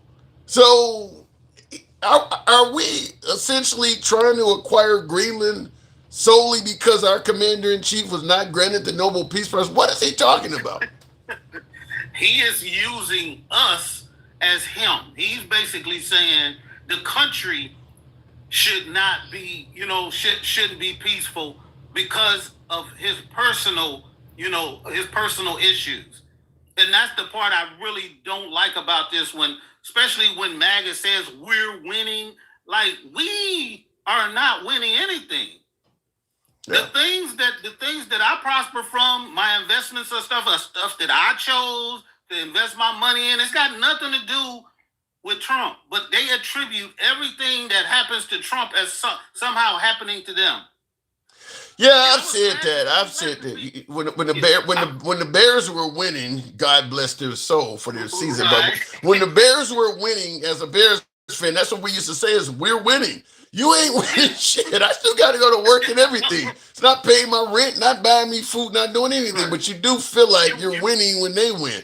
So I think that's the relationship. That's the relationship with MAGA and Trump, is that when he wins, they feel like they're winning too. Yeah, you're winning bragging rights. But when he says it, the people on the losing side are getting hurt, are getting affected, are getting, unalived, are getting, hurt or not being able to feed their families or not having insurance. When they say they're winning, when they say he's winning, most of the time it's affecting American citizens. Just the same way where he's talking about anybody who, any country that deals with Denmark, he's going to put a tariff on them or something. Any country that is against what we're doing with Greenland, yeah, he's going to punish them. But I want to ask you this: is there hypocrisy I'm hearing? Are you being hypocritical? MAGA React says, Dencal says we are not winning, and then goes on to tell us how good his stocks and investments are doing. So he is suggesting that Trump is at the behest of how you're doing better financially. No, I'm saying that the stock market is doing better. That's not Trump. The same way when the stock market was booming under Biden, nobody was saying Biden was winning. Nobody was saying that. Some were. And Biden went from a 40-year low stock market that he inherited from Trump and took it up to 45,000. So I don't want to hear this. Their comparisons don't make any sense. They think they make sense because they say it to themselves. but it's pretty stupid. My whole point was saying we are not winning. I am winning because I have a good stock profile. That has nothing to do with Gangster. Thank you. That has nothing to do with Trump. Trump didn't pick my stocks for me, or put or do ETFs for me, or get me involved in crypto, which he did buy some crypto for America. But what America ceases to understand is he bought that Bitcoin and crypto at its height, which is at like 120,000. Now it's down to 95,000. So that investment that he took our money and he lost. And that's about a third. That's about is now down. Is now down billions of dollars, but they don't want to talk about that.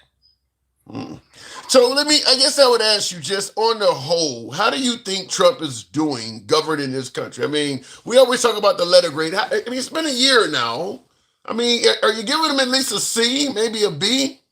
Look, people don't necessarily understand the ramifications of what he's doing right now, because things that he's doing is not instant. Even I can admit that I thought when he started this tariff stuff, things were going to go south really fast. It didn't happen. It was a gradual thing that we are experiencing now, but it's so gradual, it wasn't the sudden impact that I thought it was going to have. Because remember, we was like, hey, wait till these get, but he's playing whack-a-mole with the economy. So he's saying 100%, out loud on Friday afternoon, and then on Sunday morning when nobody's paying attention, he's going to those countries and say, well, we're gonna exclude this, and this. What he said? He's playing the switcheroo. He's playing the switcheroo and the whack-a-mole. So it's not as hard on the economy. But I don't know if you've seen the Canadian Prime Minister like a couple of days ago, when they just struck a new trade deal with China. I have heard about that. I don't know. He said it's the beginning of the new world order. China is benefiting from all of this shit he's doing. Yep. They are benefiting. My guess is so is Russia too, because we don't have our eye on the ball because there's so much going on the court at the same time. But it's hard to keep focused on any one topic because he's everywhere. So a lot of these countries can play. He puts a tariff on an island that only has walruses on it, but he never said anything. He didn't put no tariffs on Russia at all. Yeah. I don't know. I thought that's why I believed President Trump, and I was promoting him stating he could end the war with Ukraine in 24 hours. I don't know about 24 hours, but I thought he could end it rather quickly, because I did believe him and Putin had a fairly cordial relationship. But now that he's been president for a year, that doesn't seem to be the case. Or perhaps they do, and Trump is just lying to the American people and saying he could end the war, but on the backhand telling Putin, don't worry, do whatever you need to do. I'll hold my people off as long as I can. It could be that, because I thought Trump and Putin had a good relationship. Right, but I'll end with this. The stuff that's happening is going to probably take decades to unfold. Because if he really goes after Greenland, and I'm beyond that, he ain't gonna do it shit like we was before. Like, he's not gonna really do that. If he does it, that would be the destruction of NATO, and there will literally be a new world order. All of our allies will say, you can't attack a NATO country and you in NATO. Yeah. Like, that defeats. I don't think, but he's convinced a large portion of this population, certainly MAGA, that NATO is kind of irrelevant anyway. That we can do all this shit alone. We don't need NATO. Listen to the MAGA loyalists. We already have a base in Greenland. Yeah. Norway, Denmark, they will never allow China or Russia to move in and take over like he's claiming. It's a dog whistle. He's trying to get their rare earth minerals. Sound like a Venezuelan repeat. I got to move it on, though, didn't count. Thank you for coming through. Appreciate it. And by the way, folks, a third topic, in addition to this MLK and Norway stuff, I've been forgetting to ask folks is, what is the goal in Minnesota? We sent in, 2,000 ICE agents. And then, of course, there was the shooting of Renee Nicole Good. Riots broke out, and Trump sent in another 1,000 ICE agents. And now he is suggesting he may send in 1,500 active duty military. Leading to two questions. One being, is this worth the financial cost? You got to think all these people are staying in hotels. You need vehicles to run all of the, fuel. We're not even talking about the Somali fraud that allegedly was why they went there to begin with. This is literally white people fighting and protesting against white people. That's who the protesters are. Minnesota's predominantly white. But I'm just asking, is this worth the financial toll it's costing taxpayers to have thousands of unwanted agents in this area? And of course, the second question is, what is the measure of success? What has to happen in Minnesota for the Trump administration to say, okay, we are successful now, we'll pull out? What does success look like? Because I don't know. I want to hear from you folks. I'm curious. Tap the screen. Get us on up to 90,000. We'll take the next caller. Looking in the comments real quick. Thank you for the sub, John Greer, and the support. Hear this, man, sir. Thank you very much. Appreciate the support and the sub. If you're currently watching us on TikTok, Instagram, or YouTube, feel free to follow the program. If you're watching us on, better yet on YouTube, give us a sub. But if you're watching us on Facebook, Instagram, or TikTok, follow the program. If you're watching on YouTube, give us a sub. We are indeed MAGA friendly, always have been MAGA friendly, always will be MAGA friendly. Nevertheless, liberals are welcome as well. We don't block, ban, or censor anyone, any damn body on this program. You can be critical of anyone, including yours truly. Our comments go left of Bernie Sanders to I'm having dinner with Q. That's a fucking disrespect like no other, says King Finn.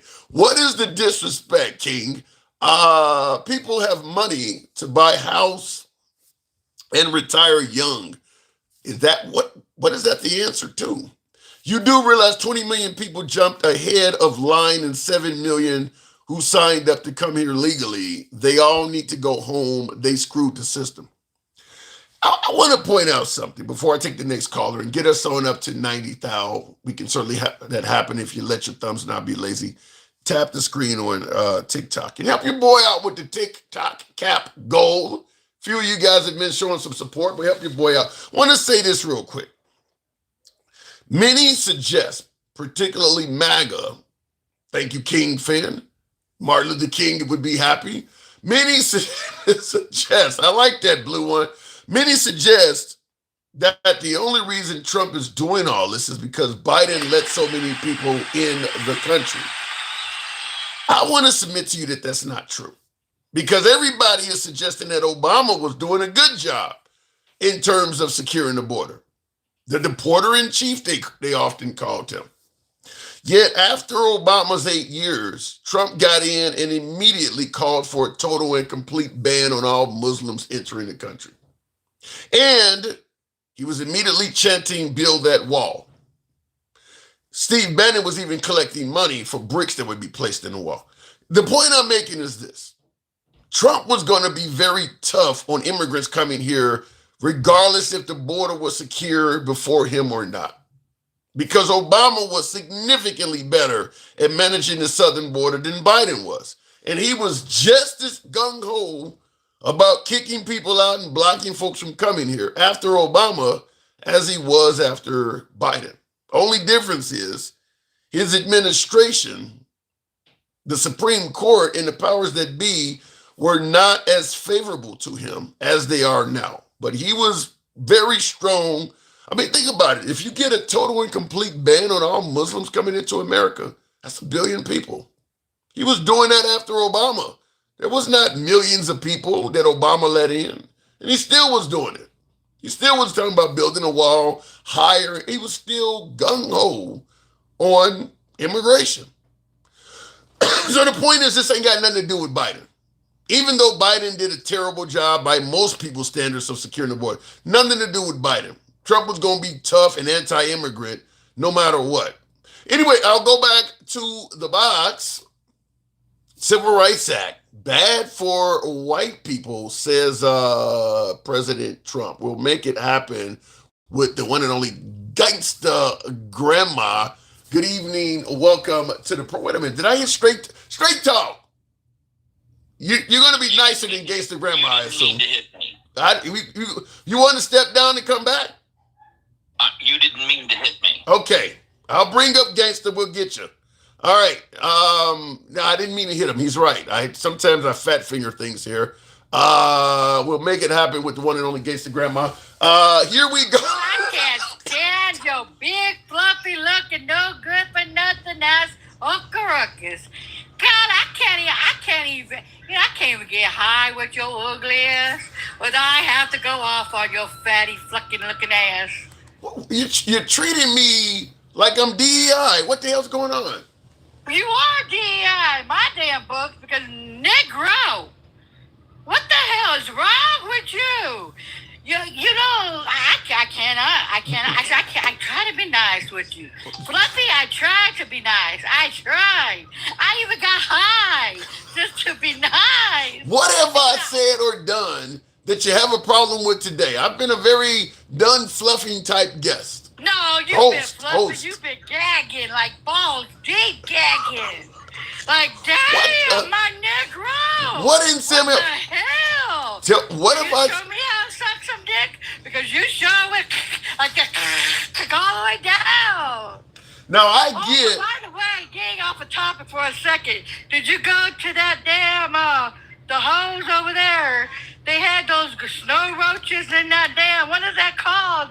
The ranch? Did you go get you some? I did not go out to Pahrump and indulge in what do you call them, brothers? They had those damn snow roaches. I thought you would get you some. That shit. I was like, damn, baby. I said, damn, Tim, go get you some snow roaches. Well, let me just say. You go do that, right? Let me just say, you're referring for folks who don't know. I was just in Vegas. You asked me, did I go to Pahrump and engage in brothel activities? Let me just say that stuff is very expensive, or so I've heard. Well, I've heard that. The coochie? You can't afford the snow roach coochie? I mean, damn, that's kind of sad, don't you think, Tim? Well, you don't supposed to pay for it, do you? I don't know. I don't pay for my dang-a-lang. All right, my then. shit's free, honey. All right, then. My chocolate's free. It just melts in my damn. I can't say. I gotta be nice, Tim. Do you know how to do such things?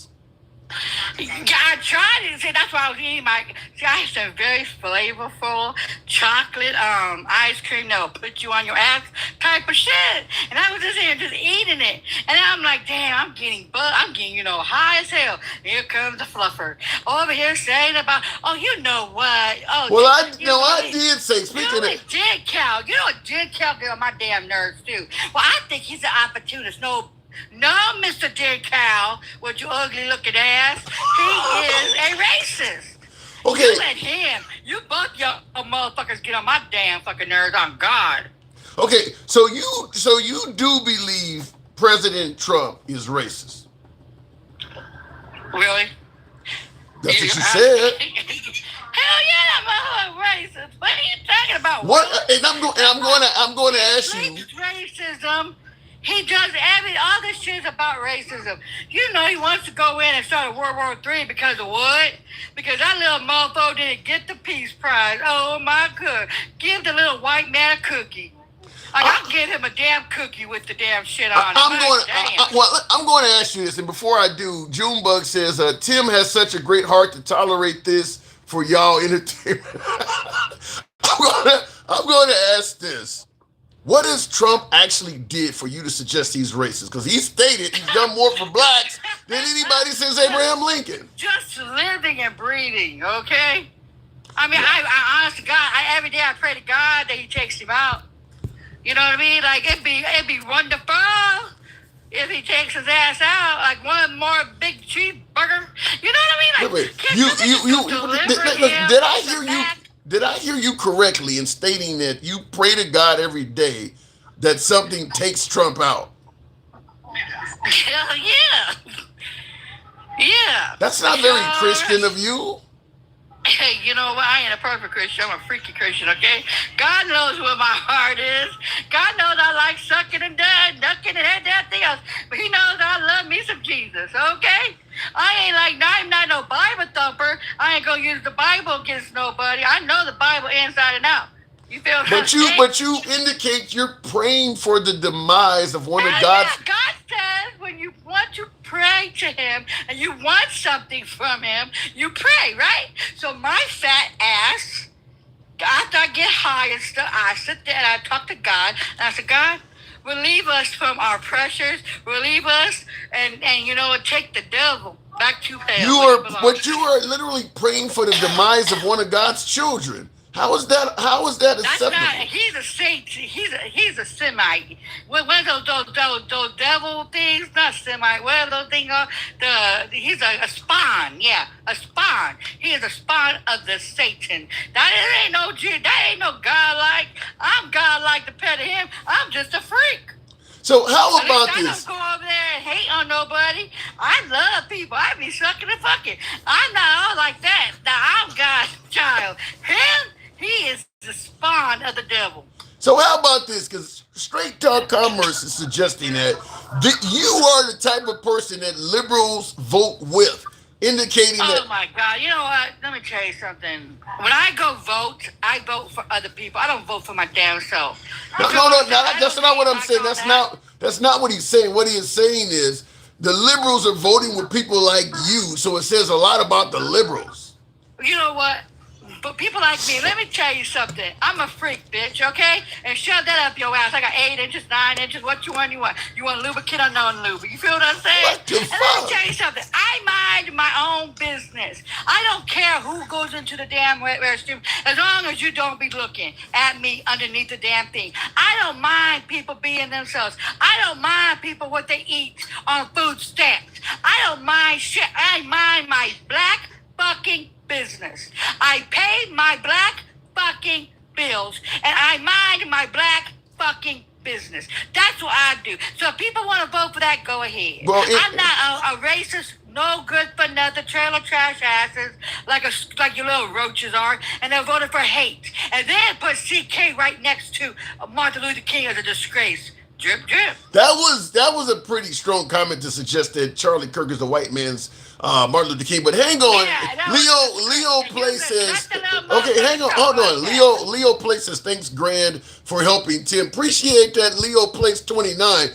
How do you view that? That Charlie Kirk is the white man's Martin Luther King, coming from, I believe, he's a white T devil. He's the triple K. With the hood. Charlie Kirk Don't ever do that. Don't ever do that. Charlie Kirk is a God-fearing Christian. That's not God-fearing. That's God-fearing. That's not God-fearing shit. That's a white nationalist right there. See, there's a difference between a Christian like myself that's a freaky leaky, and then there's a white nationalist that thinks that the Bible and God will love their asses. But technically, God will vote with us. The Blueies, because he was for the poor, he was for the indigenous, he was for what makes you suggest that CK Charlie Kirk is a white? Do you call him a white nationalist? Yep, and he's dripping, isn't he? Ain't that some funny shit? I never seen a white boy lean to the left. Drip, drip. But the white nationalist comment. What has Charlie Kirk done or said to indicate that? Are you? I know. Lord have mercy. That cock is really good up in your mouth, huh? You gag it like 8 inches? Or he has like 2 inches, and you just gag it all up in it, huh? No, I'm trying to get you to back up your statement, but before you... I am backing it up. No, you're not. No, you're not. What he said about black women? Did you not hear what he said about black pilots? I swear to God, he said that black women are not educated, that they don't have common sense, but yet black women are the most educated. Black women are in got degrees and shit up the ass. So who's not educated? I swear to God. I'm just simply stating that. I'm just simply saying, quick, get off your knees. And if you're going to get on your knees, get on your knees for a chocolate woman. Do something fucking right. What the hell does that got to do with this? Quit going to the snow roaches, okay? Because they're really fucking up your mind, man. Like, it's like you're dripping on their uncooked, seasoned looking, pork green looking asses. I'm still trying to figure out what is a snow roach. What is that? Well, you always assault a snow bunny, right? You always say, and they cute as hell. You know, I had a snow bunny in my, a real life snow bunny, and I have a picture of him in my damn yard, okay, a couple of days ago, right? It was snowing, I couldn't really see it. It was cute as shit with his little beady looking eyes. Then you came up on this bitch, right? Then you said this. I love me a snow bunny. I said, oh, don't offend the snow bunny. I call them snow roaches because they just multiply. Like rain can't even fuck with their ass. Well, I would submit to you that the black population breeds and creates more people than the white population does. We have children at a greater rate than they do. But I wanna read this to Because we you. like our chocolate dick. That's right. Shit. Who the I fuck just don't like BBC? I have my babies on. Oh, honey, I love my BBC up the ass, though. You know what I mean? And I got pregnant 4 fucking damn times. Sure fucking did. And I gave birth to I all just the walked children into they that had. one. I just literally set You myself did. up. But real You quick, did. hold on, hang on, gangster, hang on. I want to read something to you. Jason Hill in the comments says that Charlie Kirk had over 200 black people hired for his company and is paying them very well. So how could he be a racist? Really? I have a white friend. Okay, just like they say, I have a black friend. I can't be racist, right? Get the fuck out of here. Get the fuck out of here. He just probably like to see the chocolate because he was afraid to go into his homo side. You feel what I'm saying? Yeah, let's go there. A lot of conservative white men love it in the ass any damn way. Trust and believe. And if I really want to get technical, honey bunny, okay? My little snow buddy, little foo-foo over here, let me tell you something, okay?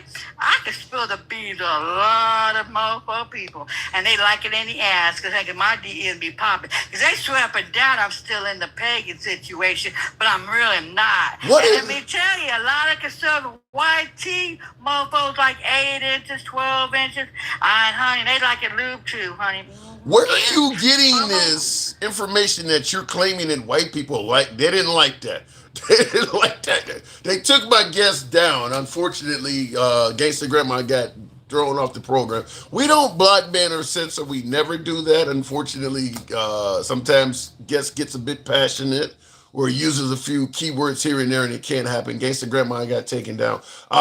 She's always welcome back, though. Looking in the comments, I see it. Andrew says, thank God. You must have her on here every day. We have many of our guests as repeats, certainly the ones that are kind enough to subscribe and show the program some love. We bring guests back. Yeah, of course. And, of course, we don't run or shy away from new guests. Looking in the comments, MAGA crashed Grinder and hates on gays. Well, maybe they're using Grindr for straight relationships. She probably mad that Elon Musk is African American and she just plain American. Okay, let me give the people what they want. Tap the screen. We got one before we do that, and that is indeed Straight Talk. Well, we promised Straight Talk, but apparently he is not there. So we'll go ahead and move on with Mega Reacts. Good evening. Calling Charlie Kirk racist is like calling God Jesus racist because he was a Jesus follower. Do you agree with that, MAGA? That what? Calling Charlie Kirk racist is like calling God or Jesus racist because he was a Jesus follower. I guess. I mean, God is not racist, and Charlie Kirk wasn't racist. Why do you think so many people Why do you think so many people believe that Charlie Kirk was racist? Well, because he hated affirmative action and DEI, and they used that to basically paint him as racist. Because he was every one of those things that you keep mentioning was him. Really had more to do with the DEI and affirmative action of the situation. No, he was basically saying that affirmative action was the reason they were there. Now, you say Charlie Kirk hated affirmative action and DEI. I guess I want to ask you this. Do you believe if we never had affirmative action or DEI, do you believe blacks would have been better off having never had that? I mean, DEI, yes, 100%. Affirmative action, I think we needed it at the time because there were a lot more racists around back then. What is your racism? I want you to describe what DEI is to you. DEI is hiring anyone for any reason other than their qualification, especially if they're unqualified and you go out of your way to hire them. Now, there's a lot of Go ahead. Yeah, Now, I was going to say, there's a lot of African Americans that work in many different career fields and things like that. Do you know of any career field that has a hell of a lot of African Americans in it that are unqualified? Where is this DEI so prevalent? If DEI means bringing on people that are not qualified, where is this happening at? Because Charlie Kirk talked about pilots, and I'm not aware of a whole bunch of unqualified black pilots. Go ahead. I mean, it's happening in a corporate environment. These people were like virtue signaling, really. It was more of a PR stunt, telling the whole world that, we're only going to hire POCs or whatever. And wait, you say it happened in a corporate. You say it happened in a corporate environment. Even my own brother has a DI program in his hospital, and he's a doctor. You said it happened in a corporate environment. So what kind of jobs were these folks that had little to no qualifications doing? I mean, everything from management to being pilots to being doctors, any kind of job, every kind of job, all the ones that. So these people, they're hiring tons of folks who are unqualified. Yet we're not hearing about planes crashing, trains jumping off the rail. Where are all of these unqualified people making mistakes? I mean, did they all learn the job? You're kind of misunderstanding me. They're qualified, but they weren't the best. So, and we don't know that, they should be only about their qualification. You could do both. You could do qualification plus race, but really it should never be about your race. So you say they are qualified, they're just not the best. What is that based on? What is your source? Well, based on the fact that they're choosing race as the reason to hire them, not because they're, number one reason should be their qualification. So if I say I want my next pilot. Does race make you a better pilot? Does your race make you a better pilot? No, but does it make you a worse? No, it doesn't make you a better, but it doesn't make you worse either. If I say the next pilot I hire is going to be a white guy, does that mean he's not going to be qualified? Yeah, I mean, I agree with it. Look, just because they were DI hires doesn't mean that they were unqualified. But it tells me that they're taking into effect things that has nothing to do with their flying skill. Okay. Now, I would agree that trying to diversify your workforce means that you're now taking into consideration a factor that may not have anything to do with the job. You want to make sure 20-30% of the department is minorities.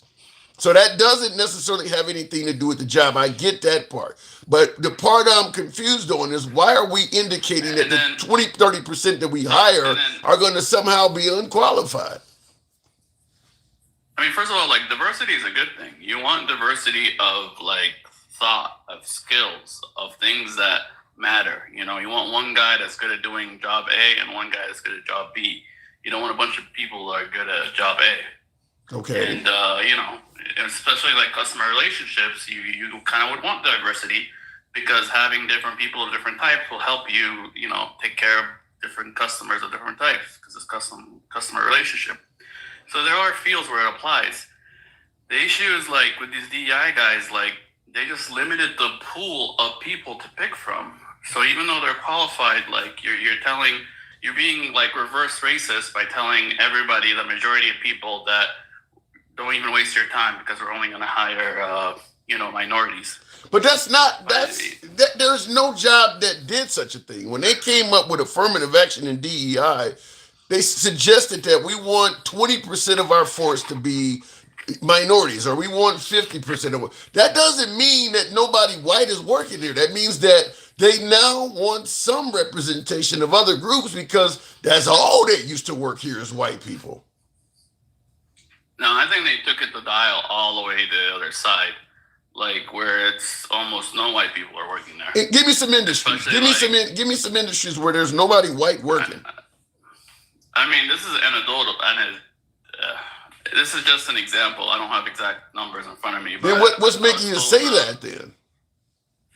Just somebody's story. What's his name?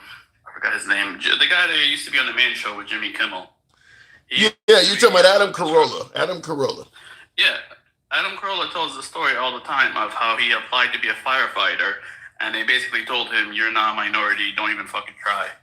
And then, nowadays it's even worse. Even as a minority, you're barely going to get hired. You have to be a minority and LGBTQ and all this other thing. What is this based on, though? Is this based on any real source or documentation? Where is that coming from? I mean, just based on the people I see in these jobs that there's no way they just join. I don't know. Like I said, it's anecdotal. MAGA, let me just say something. You know how many black people complain that they don't get jobs because they're black? We don't give a damn when they say that. Black people to this day are still saying they don't get jobs, they get passed, can't get loans, and all sorts of shit just for being black. Well, that's discrimination, and you can sue for that. Well, but, a white person can sue as well if they can prove it. I mean, that's true, but the whole point is, like, at least they're not being told, like, oh, we're not hiring black people. Like, in this situation, who is being told we're not hiring white people? I mean, when you say you're doing DEI hiring, you're basically saying you're only going to hire, minorities and LGBTQ and stuff. That's not true. Like I said, I think it discriminates against minorities too. I think you really have to be LGBTQ plus. Yeah, there's nobody saying, there is no one saying we're only going to hire minorities or black. That would be against the law. Nobody, when they say they want to diversify their workforce, they're saying we do want some people from this group, but there is nobody saying we're not hiring white people. Where are you getting this stuff? That's the message most people hear. So they need to stop sending out that message. Even if that's not their intention and what you're saying is correct, which I don't believe it is, they need to stop saying that they're only hiring DEI because you're sending out the wrong message. Well, if we only go by what people are hearing, you do realize a hell of a lot of minorities are hearing that Trump is racist. I mean, do we care about what people hear? I mean, we do. That's what I'm saying. You should stop doing it. Because, they shouldn't think he's racist. But they do. Okay, so you should stop thinking these companies are not hiring white people then. Because they do as well. What do you mean? You're telling me that whites are hearing that nobody's hiring them. And I'm saying that blacks are hearing that Trump is racist. So you're saying people should stop hearing what they're hearing. Well, people should stop saying it, that they're only hiring the... Nobody is saying that. Well, just because Trump was voted in and it was found to be unpopular. No, Trump was voted in and he started saying all kinds of unpopular shit. That's why he's unpopular. A lot of things that Trump is doing... DEI was found to be unpopular. Like, all the people that were pro-DEI stopped. No. I don't think any of these corporations are still doing it. No, they stopped because Trump started threatening them. And Trump doesn't have time to go after every DEI company out there. Trump has time to go after Rosie O'Donnell. What are you talking about? He hasn't done anything to her. And there's a lot of... Yeah, he's busy going after Rosie O'Donnell. Do you think he's gonna go after every DI company out there? Trump goes after the ones that make the news. You sound like somebody who doesn't know Trump. He goes after colleges. He goes after Jimmy Kimmel. Trump has plenty of time to go after people. Again, just commenting on whatever, Twitter or whatever, it doesn't count as going after them. Jimmy Kimmel still has his job. And technically, he did nothing to Jimmy Kimmel. No, Jimmy Kimmel has his job because Disney, the company that Jimmy Kimmel works for, realized that if they try to follow Trump's request, they're going to get a huge lawsuit from Jimmy Kimmel. That's why they hired him back. But Jimmy Kimmel was fired. They were going to take Trump's advice. They were taking him off the air until they realized this is going to get us sued. What happened is they were gonna fire him, and then Trump ran his mouth, and then they couldn't fire him anymore because it was just Trump said something and everybody was against it. Well, let's just be clear. All of this is If because Trump was quiet, I doubt Jimmy Kimmel would have a job right now. if Trump was quiet, what are you doing? Sorry, That's really loud. Yeah. If Trump was quiet, the tea kettle by accident. yeah. If Trump was quiet, he wouldn't be having half the problems he has. Real quick in the comments though, Big Bo C says DEI only gives us a place at the interview table. Qualifications gets us the job. So what he's saying is, if you don't have the qualifications, you're not getting the job, DEI or not. What say you? It's called DEI hiring, not DEI interviews. But I don't know. Like I said, it's really more about the message than the actual action. Because what if no white people apply or people that are not minorities apply, then they have no choice but only hiring minorities. Yeah, I don't quite get what you're saying. It's just like Adam Carolla's little story. How do you know Adam Carolla is telling the truth though? Adam Carolla is obviously biased. You wouldn't accept that same story from Al Sharpton. So how do you know Adam Carolla is telling the truth? How do you know if anybody's telling the truth? Right. That's why I'm not giving it to you as hard fact. I'm just giving it to you as what I have as an example of how affirmative action can how it can discourage people from going after a career path. You want to be a firefighter. You want to be this. You want to be this. But then you hear that they're only hiring DEI. It's like shit. I can't become a firefighter because they're only hiring DEI. So we're telling black people that there is nothing blocking you from achieving the American dream in 2026, but there is stuff blocking white men. Yeah, I mean, if what we should be saying is everyone has a shot to become anything. If you want to become a firefighter, go for it. If you're good at it, we'll hire you. We shouldn't be saying, if you're good at it, but it would help if you're also a certain race or a certain sexual orientation. No, it should be if you're good at it and you do the work and you're qualified, you should get hired. So let me ask you. Or anything else shouldn't have anything to do with it. So let me ask you, do you believe currently in this country, in terms of employment-wise, that there is privilege to being minority versus white? Oh, for sure. So you're better off as a minority looking for a job than a white person? I mean, in most cases, especially like government jobs, hell yeah.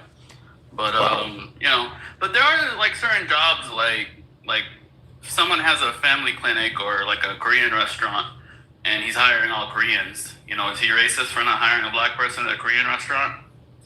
No. Let's be clear. Most of the jobs in America are part of small businesses. So that's where most of this stuff is likely to take place, is at the small business level. And small business owners don't have to adhere to DEI or any of this affirmative action shit. They can, if you got an Ace Hardware and you got 20 employees, you can hire whoever the hell you want. If you only want to hire white people, you can do that. All you got to do is just don't come out and say I'm only hiring white people. Exactly. And you should do the same the other way too. You shouldn't, just if you want to hire DEI, hire DEI. But don't come on and say it, because then you're shutting down good people that, are going to be like, oh, he's DEI, he's never going to hire me. Who owns most of the businesses in America, in your opinion, between the races? I mean, the white people are 60% of the people, so by simple math. So they own most of the businesses, but they're choosing to hire blacks instead of their own kind. I don't know. I mean, that's the only way it's going to happen. If you're saying that you're better off as an employee hunting for... Hold on, hang on. You're saying that as an employee hunting for a job, you're better off as a minority than white, but you're admitting that chances are the employer is going to be a white guy. So in other words, whites are hiring black people. First of all, you put those words in my mouth. I asked a question and you answered it. I answered it to the best of my ability on the fly. That's not the same as me saying it. I'm like, without getting to think about it, I I'll agree with you now, which I do a lot with you, but it always hurts. I So I simply say opened up a door. You walked in, and then now you want to accuse me of pushing you in there. peer pressure is a bitch, okay? But my point is, like, you're discouraging people that are, if you're only hiring white, you're discouraging DEI. If you're only hiring DEI, you're discouraging white. You should just encourage everyone to fucking apply and then hire whoever you want. Just don't discourage us by telling you, oh, we're only doing this. I don't think it's my business. I hire mostly women. I don't think anybody's discouraging any.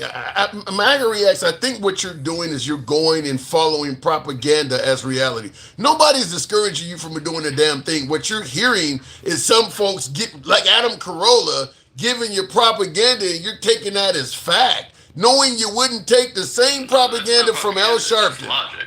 Huh? It's logic, and it doesn't matter who it's coming from. Yeah. If some messaging like that, it's logical that when you put out messaging like that, you're going to discourage people from applying that are not part of it. But here's what I don't get. When African Americans in particular complain about racism in existence, everything from the police department to the employment industry, we tell African Americans racism ended hundreds of years ago. Certainly at least during the Civil Rights Act. But now white males are complaining about racism and it suddenly is valid? Can you explain that? I mean, it was valid back then and valid now. The only difference now, like the racism today, is not as hateful as it was back then. So are African Americans telling the truth when they complain about racism? It depends on the situation. Sometimes they have very valid reasons. Sometimes it's just BS. It's case by case. So in other words, when these white males are talking about jobs are not hiring them, sometimes it's BS and it's case by case too then, right?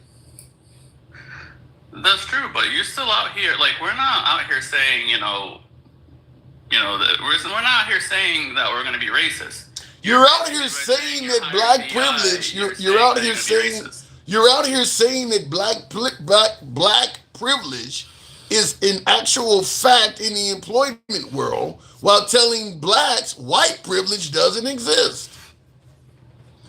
Again, I'm not trying to say all that. All I'm saying is the messaging that you're putting out could discourage, like, the futures of certain people. Like, certain people are not going to go into a career because, they're only hiring DEI. You should be encouraging all races, and you should be fair to all races. I don't know why that's so controversial. All the stuff you're saying, I don't know. It's you're jumping to conclusions that I don't know are even possible. And they might be right, they might be wrong, but it doesn't matter. What you should be doing is being fair to everybody and not thinking about someone's race when hiring them. Okay. So in other words, you would also understand if this could discourage whites from trying to become a firefighter, you would also understand racism can discourage blacks from trusting police then, right? Yeah, that's why we should stop doing it. We should stop demonizing police. We should stop automatically saying, that he did something because of racism. Oh, so in other words, the blacks are just... So in other words, the police are not mistreating blacks. They're just demonizing them. I mean, yeah, in a way they do. I mean, we all demonize each other, but like in the case of ICE right now, it's really bad. I gotta move on back. A white woman, and you're still calling him racist. Most people, even though he shot a white woman. Okay, I gotta move on. MAGA, always a pleasure. Thanks for coming through. Good talk. Tap the screen, get us on up to 125,000. Help us finish off that damn TikTok cap goal. Let me go back to the box. Real quick in the comments before I move on. DEI only give, I saw that. And I agree with that too, by the way. DEI means that they can't stop you from applying for the job. But when you get in there, you still got to add a qualification, which is why I've asked him and I ask other callers. And thank you there, Bryce. Appreciate that. Really appreciate that. And C. Osby as well. That's why I asked folks, if DEI represents the hiring of unqualified individuals, why not show us where all of these people are working at? The mistakes they're making, planes crash and all of this shit. Where is this stuff happening that if so many unqualified people are working simply because they're black, brown, or a part of the LGBTQ community? Straight talk. Good evening. Oh my gosh, dude. Where do I start with you? Anywhere you want, sir. It's your All program. right, let's start here first. Let's start here, okay? You are confusing race with culture, which you always do. Explain. There's a difference between race and culture. You can't have things both ways, by the way. You can't say on one hand that black women were not hired disproportionately into the government and they weren't given DEI preferences, and then cry when government does layoffs and hundreds of thousands of black women are then laid off. They had to get there from somewhere. You're not complaining about white women or Chinese women that got laid off from the government. You see a disproportionate amount of black women that got laid off from their government, and this is an issue. Now that was not my complaint, by the way. That was a viewer that said that. It was. I've been. No, I didn't know. I said that when my viewers stated that black women have lost their jobs in mass under Trump, I said, but they didn't vote for him anyway. So he don't probably care about that. But this has nothing to do with who he cares about, who he doesn't care about. He laid off the government because it was wasteful.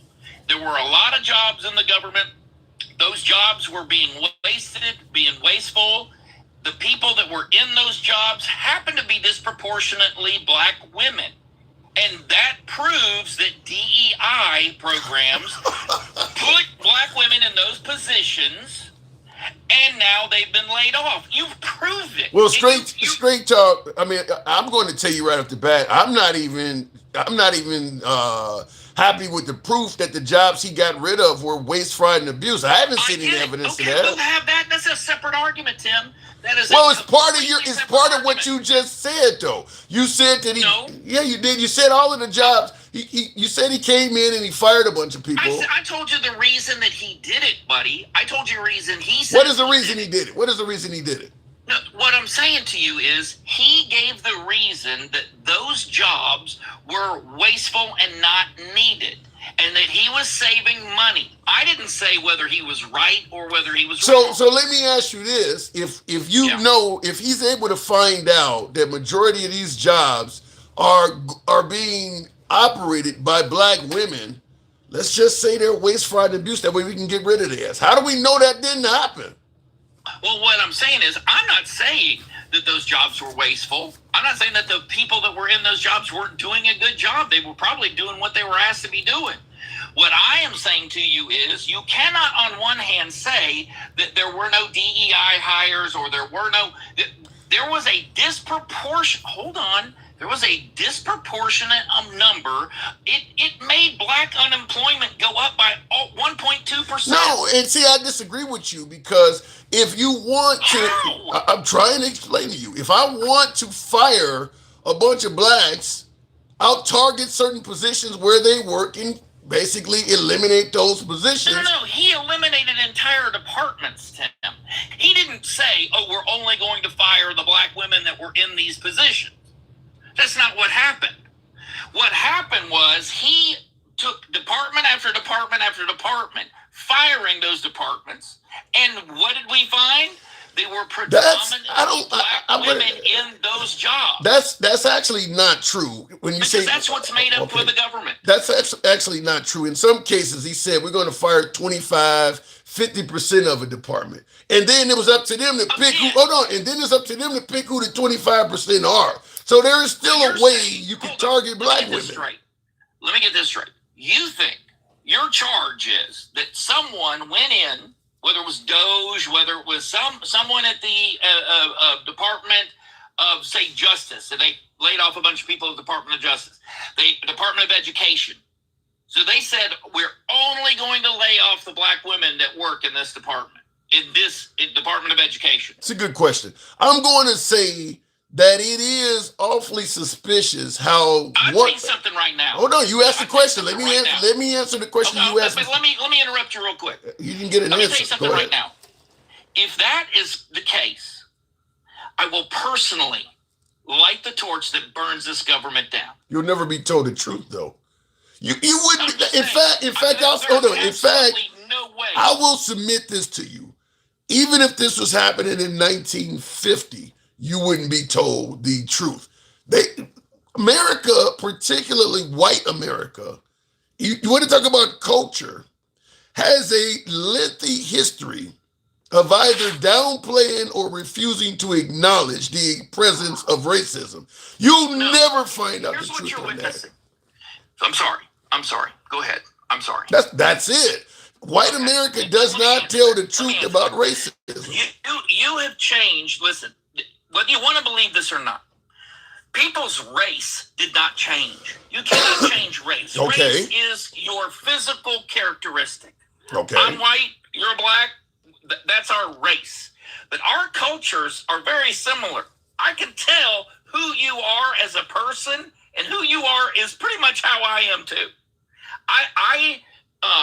So our cultures are the same. When my children come home from school and I demand their report card, the culture in my house is I don't see any B's on that report card, or there's hell to pay. You feel me? Okay, I'm listening. Yeah. You want to get sideways with Daddy? Bring me a B. I will be on you like a hive of bees. That's the culture in my house.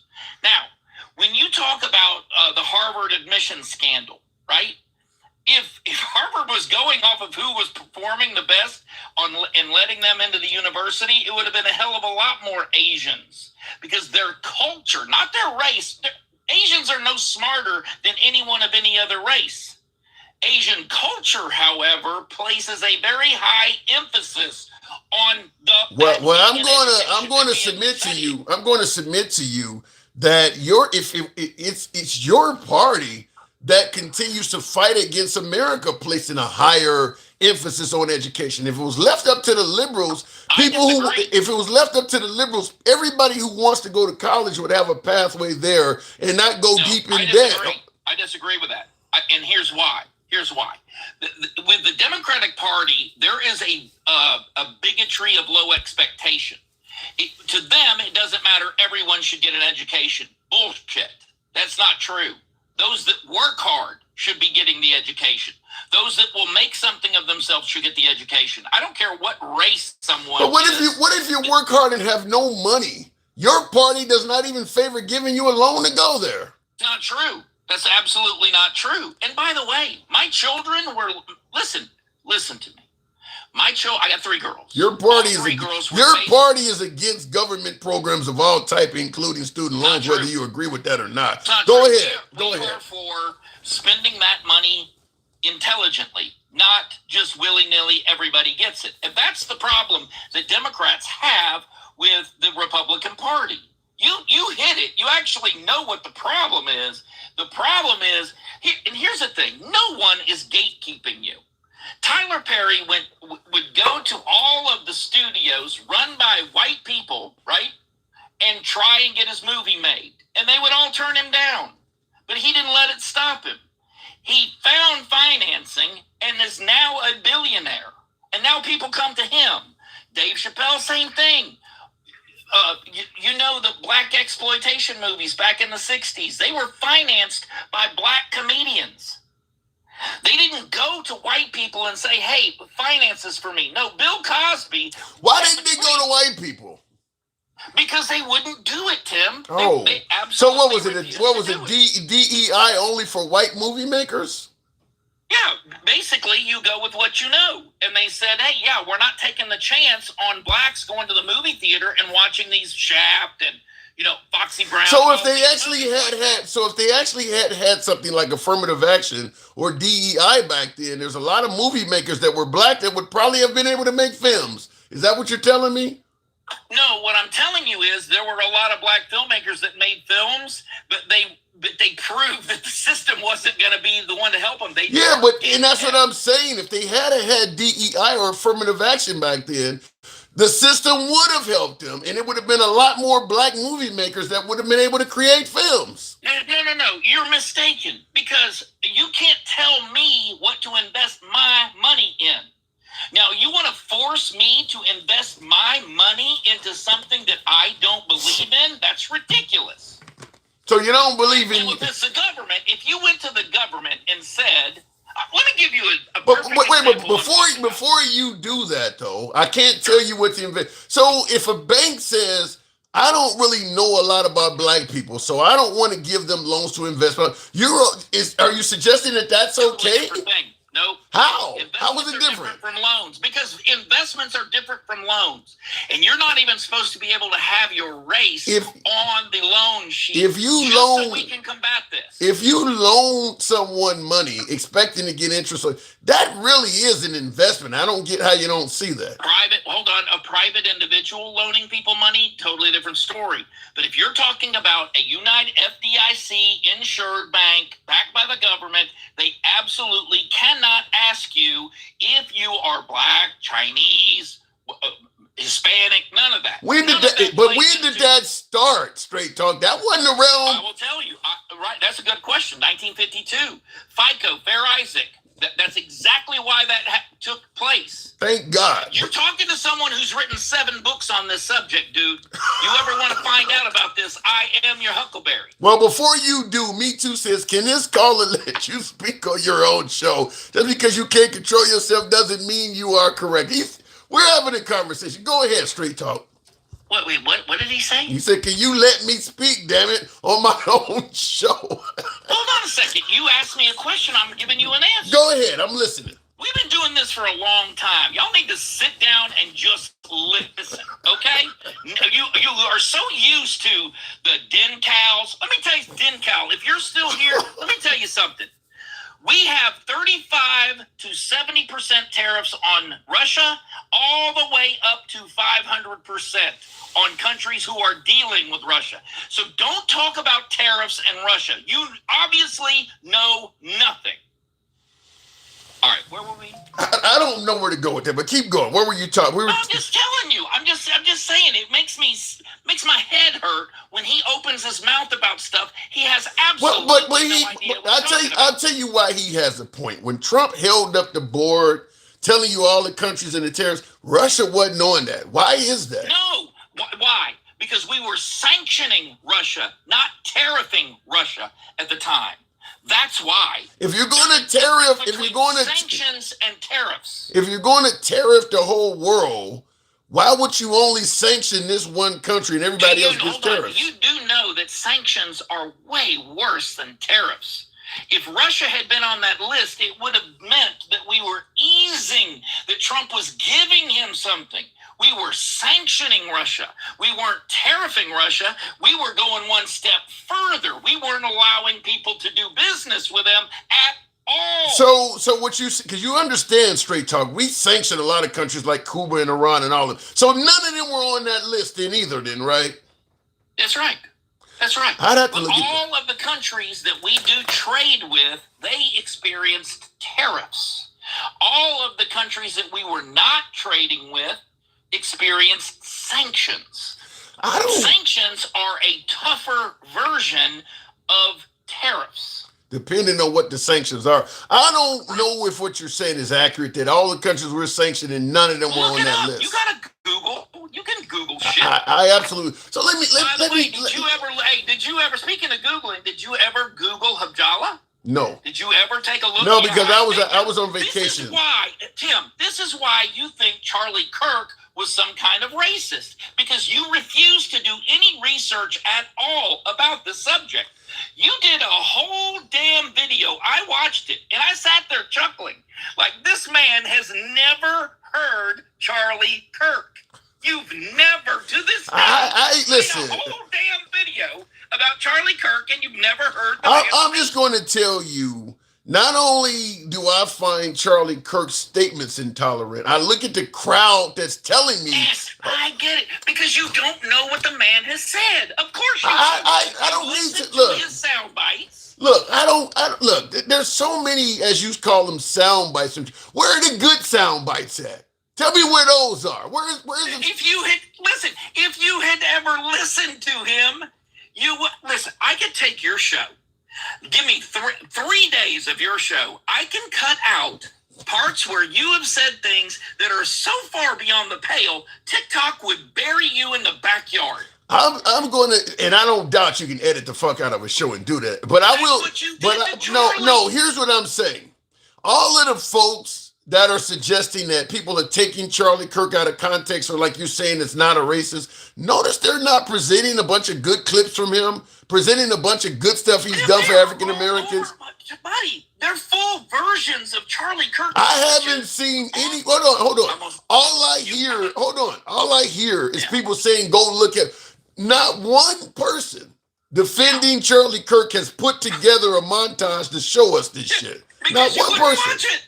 Because you wouldn't watch it. You are satisfied with your clips that you presented in your own damn video. So you guys all... Hey, hold up. You want Charlie Kirk to hate you because of the color of your skin, and you're going to make I just want to see someone put together some clips to show us how great this guy is to African Americans and minorities.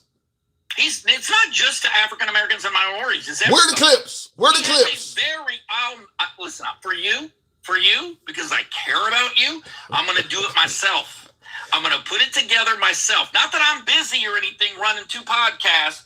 Not that I got all this time. I got a family and shit of my own. You're a grown man who, when he's not fluffing Mo Betta and gangster hamster granny, listen, you will never understand how you listen to that woman. Mo Betta, I love you. You actually make sense occasionally. I was surprised about it. And there's some things she has said in the past few weeks that I actually agree with. And so no hate going toward her. No hate. I actually did hear her say some things that were, that I could actually get on board with. I honestly believe that. Well, I'm going to tell you something. I haven't heard anything from Charlie Kirk that I can get on board with. I desperately need you to help me with that, because all I have from Charlie Kirk is bad shit.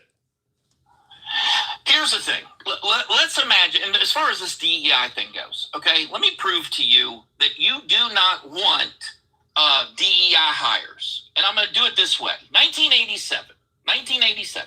You have a child. You have twins. Your wife has delivered twins, and they are conjoined twins at the head. Oh, God. Okay? Okay. And we hire Ben Carson. What are you getting at? Yeah, wouldn't you? Would you? Is that who you'd go to? He's a brain.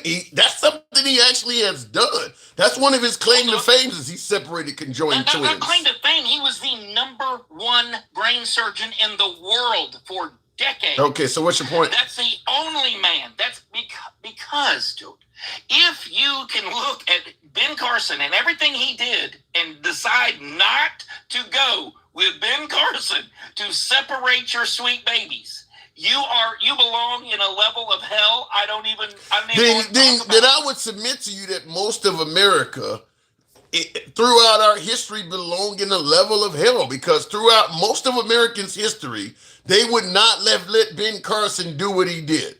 Most of America's history, he would not have been allowed to do that. Listen, and by the way, there's a benefit to that. And do you want to know what it is? I'm scared to explain ask. Something to you. Go ahead. Let me tell you why that's a good thing, okay? You ever heard of St. Jude Hospital? Yes. Pretty good hospital. There's a bunch of them. Patients. Yeah. It's free to its patients. If a sick kid goes to that hospital and never pays a dime, would you say that's a good thing? You Republicans would call that socialism. Not me. I donate tons of money to St. Jude, and do you know why? I'm listening. You know how St. Jude became St. Jude Hospital? I'm listening. Give me your answers. I don't have the answer to this. Danny Thomas went to the hospital emergency room with his child one night in Tennessee. A black child came into that hospital, and they refused to treat that kid. He purchased that hospital. As soon as he got back to Hollywood, he purchased that hospital and turned it into the first St. Jude. Because they wouldn't treat one black child. And he bought that hospital. Then goddamn it, why did he stop at St. Jude? Because there's a hell of a lot of more hospitals doing the same shit. Excuse me. Hold up. Not only do they treat everybody, which is what they should be doing, they treat them at no cost. And by the way, if your child goes to that hospital and needs drug treatment that is not available, the government won't allow them to have it, since St. Jude has a laboratory where they make their own medication, your child still gets in the drug program. Yeah, but did you hear what I said though? Yes, but you're not. You didn't no. But I want to. It bears repeating. St. Jude, at the time he purchased it, because of the discrimination that were involved, I'm certain that wasn't the only hospital doing that. Chances are, most hospitals in the area where he went would have done the same shit. They all were discriminating against blacks. You're missing the. Listen, your filter is fucked up. No, you're hearing. Hold on. You didn't hear the part where if that child had not been refused, there would be no St. Jude. God took that negative and turned it into the largest positive possible. And he stopped at that one. What's that? And he stopped at St. Jude and let all the other hospitals get away with doing exactly what St. Jude was doing. There is not a hospital in the United States that does that. No, that ain't what I'm saying. What hospital is turning away? You didn't hear what I said. You said that he purchased St. Jude because they were turning away black people. One black. He did it. Well, he saw it one time. Yeah, but what I'm saying is that after they turned that black person away, if he had took that same black person to another hospital, he would have been bouncing from place to place because they all would have been turning him away. Well, he probably would not have survived. That's true. But what I'm saying is, you're totally ignoring the good. Oh, you can what I'm saying to you is you are completely.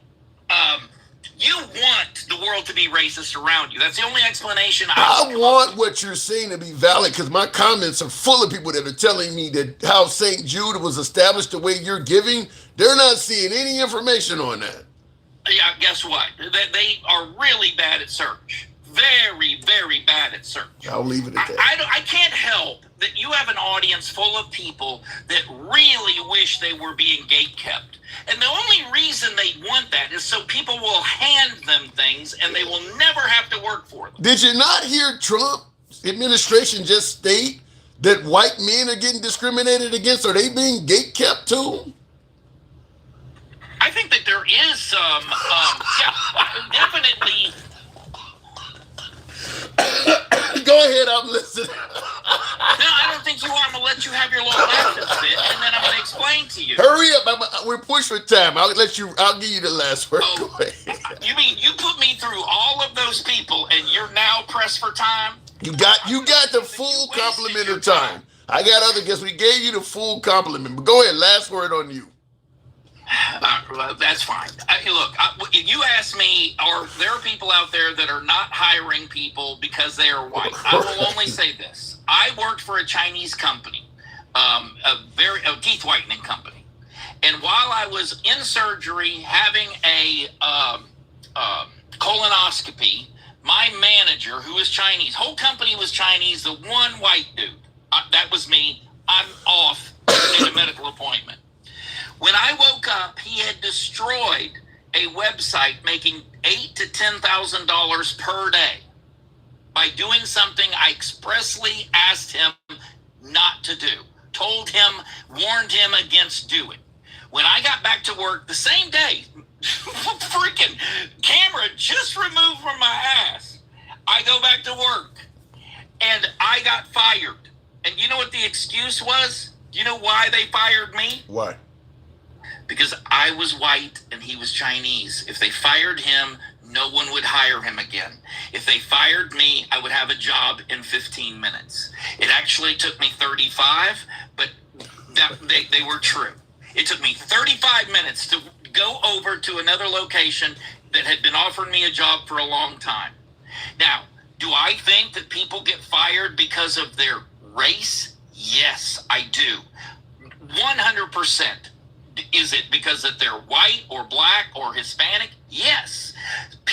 There are bigoted people on the planet. You're never, ever going to get me to say that isn't the case. You live in a shitty fallen world. I live in a shitty fallen world. Doesn't mean that you and I have to act that way. I can agree with the last part. It doesn't mean you have to act that way based on what's around you. Straight talk, Appreciate you coming on. Cow, you enjoy that butt play. You would have been promoted, son. I gotta go. We'll leave the butt play part alone. Straight Talk Commerce, everybody. Another angry white man says I'm done in the comments. Real quick, Forever C10, thank you for the support. And in that 2016 debate that he besmirched and shit on every candidate up there, and he said Ben Carson was an okay surgeon, straight up. Trump did say that Ben Carson was just an okay surgeon. But listen, a lot of folks, I suppose, favor Trump. The comment is that if you hit him, he hits back 10 times as hard or whatever. Same thing about him saying that John McCain was not a war hero. His war heroes don't get captured. And people favored that as well. Trump says wild shit about people. And fact is, his supporters like that stuff. His supporters like that. The idea that Ben Carson was an okay surgeon is, it's patently not only false, but insulting. But his supporters like that. St. Jude's Hospital, according to Alter Ego, was founded by Danny Thomas in 1962. But did Danny found St. Jude because they wouldn't hire, or better yet, they wouldn't treat a black person, as my last caller said? I have never heard that story before. That was a new one on me. Looking in the comments, Chris Molina and Kalitos are obviously big Trump fans. Kalito says, this man is a lost raccoon, and he will tap dance until his last day on earth. I'm assuming he's talking about me. And I see Chris is saying Trump 2028, which I don't get why people suggest that Trump should run in 20. I mean, look, whatever happened to the whole age thing? Trump is almost 80 now. If President Trump were to run in 2028, that means we are suggesting that President Trump's cognitive abilities and health are strong enough for him to lead this great nation until he's 87. That he has another 7 years of leadership within him. That's insane. That is insane. You don't even get 87 years granted by God. That is beyond the lifespan of the typical white male. In fact, Trump is already beyond the age lifespan of a typical white male right now. I believe it's in the 70s, in the low to mid 70s. He's already beyond that. You want to give him 7 more years? Does he look that healthy?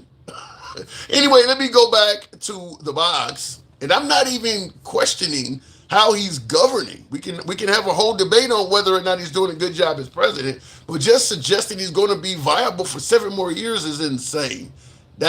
You can't beat Father Time, folks. You just cannot beat Father Time. I don't care how good of a president you are. Father Time's going to catch up with you.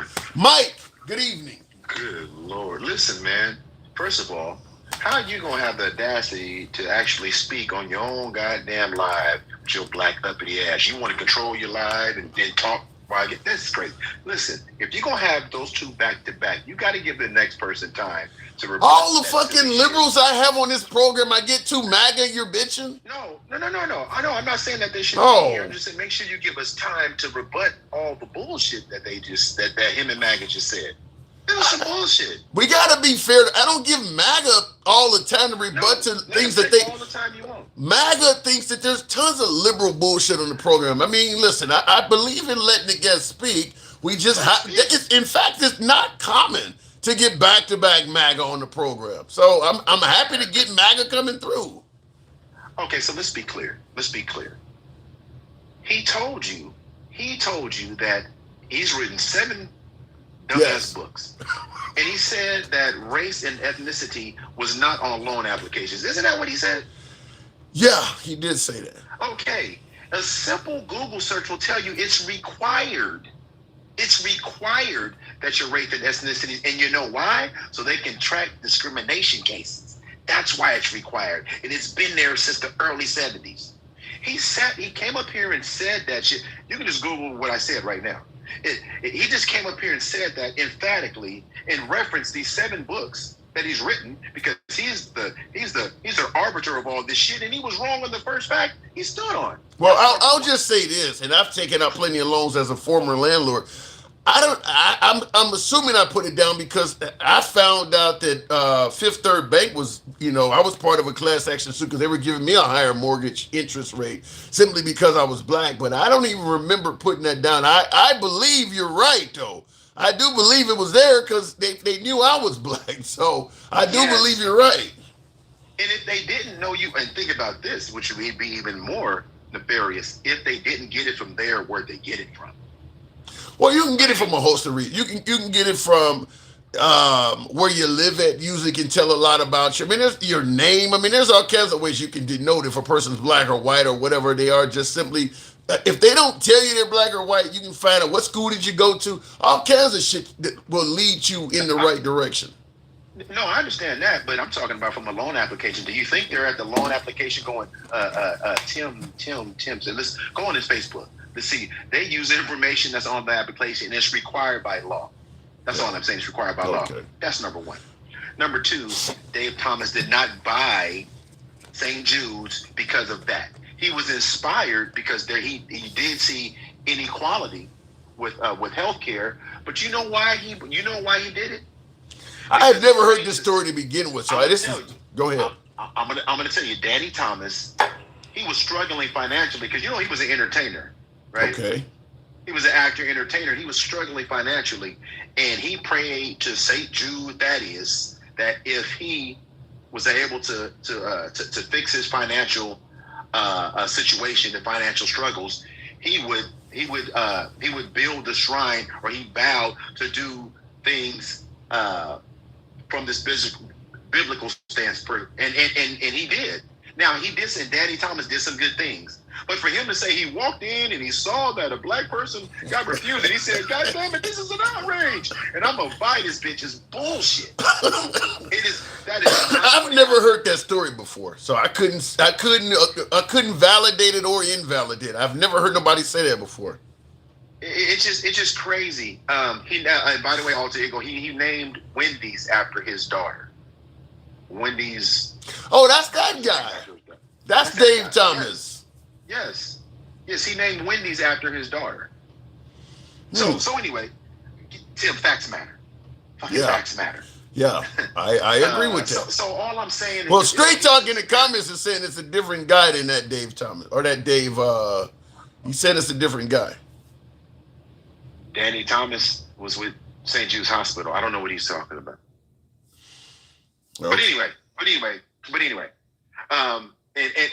he's right. Dave Thomas was Wendy's. Danny Thomas was St. Jude's. Dave Thomas did name Wendy's after his daughter. Yeah, that I know. I'm aware of that. I didn't know. Okay. But Danny Thomas was an entertainer.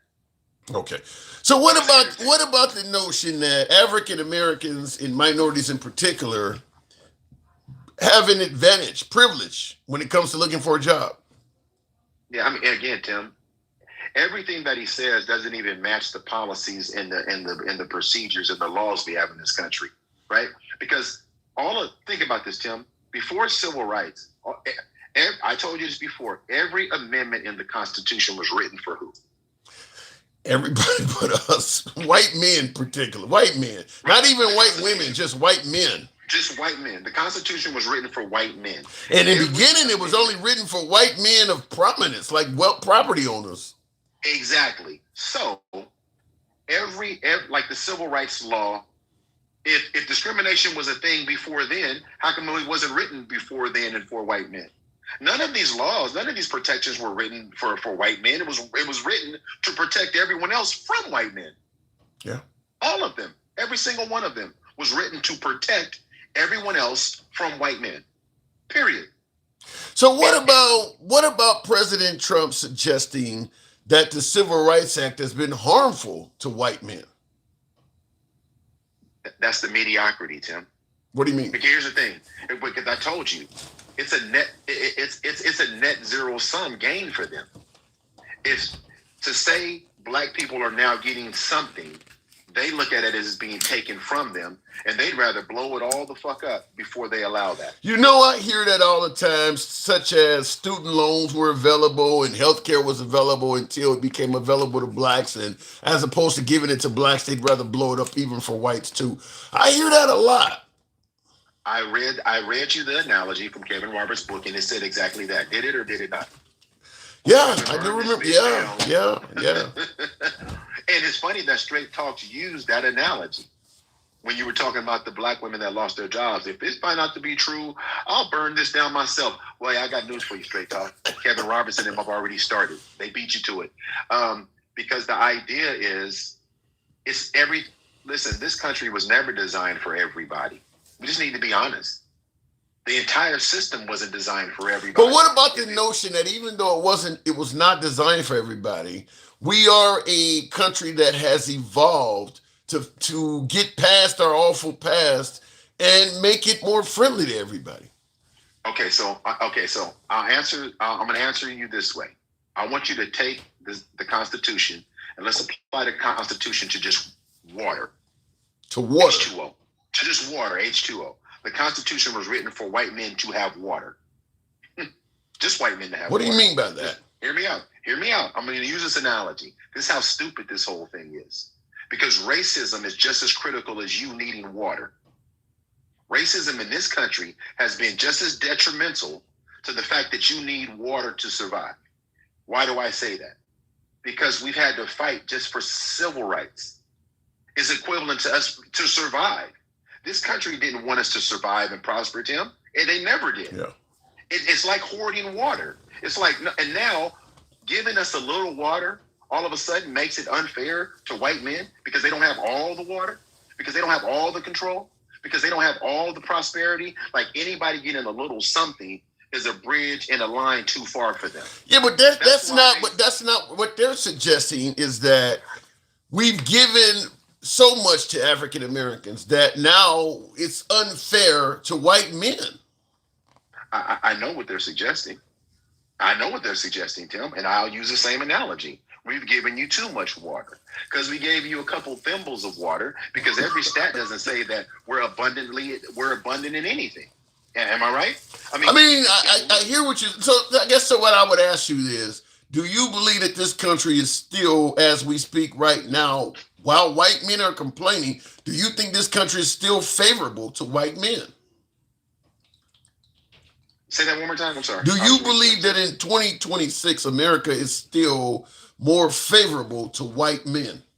Absolutely.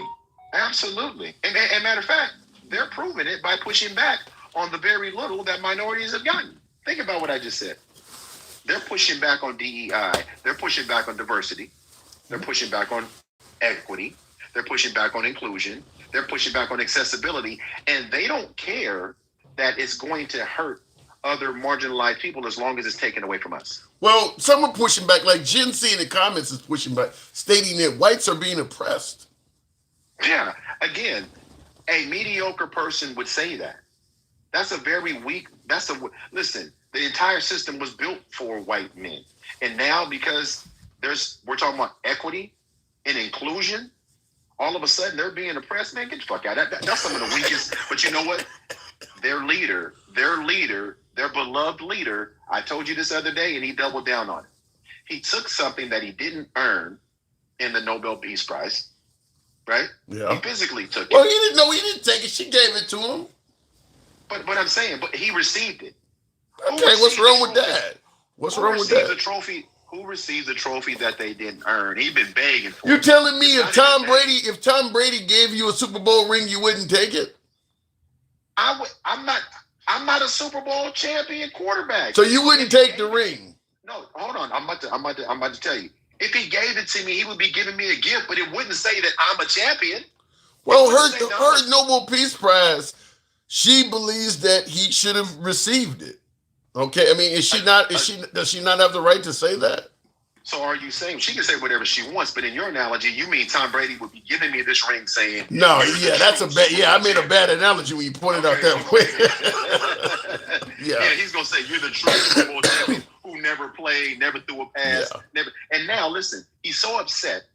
He's telling people, well, because I didn't get the Nobel Peace Prize, I'm going to take my ball. That's part of what we're talking about today. What do you think about that? That he stated, let me bring the letter up, because he claims that since,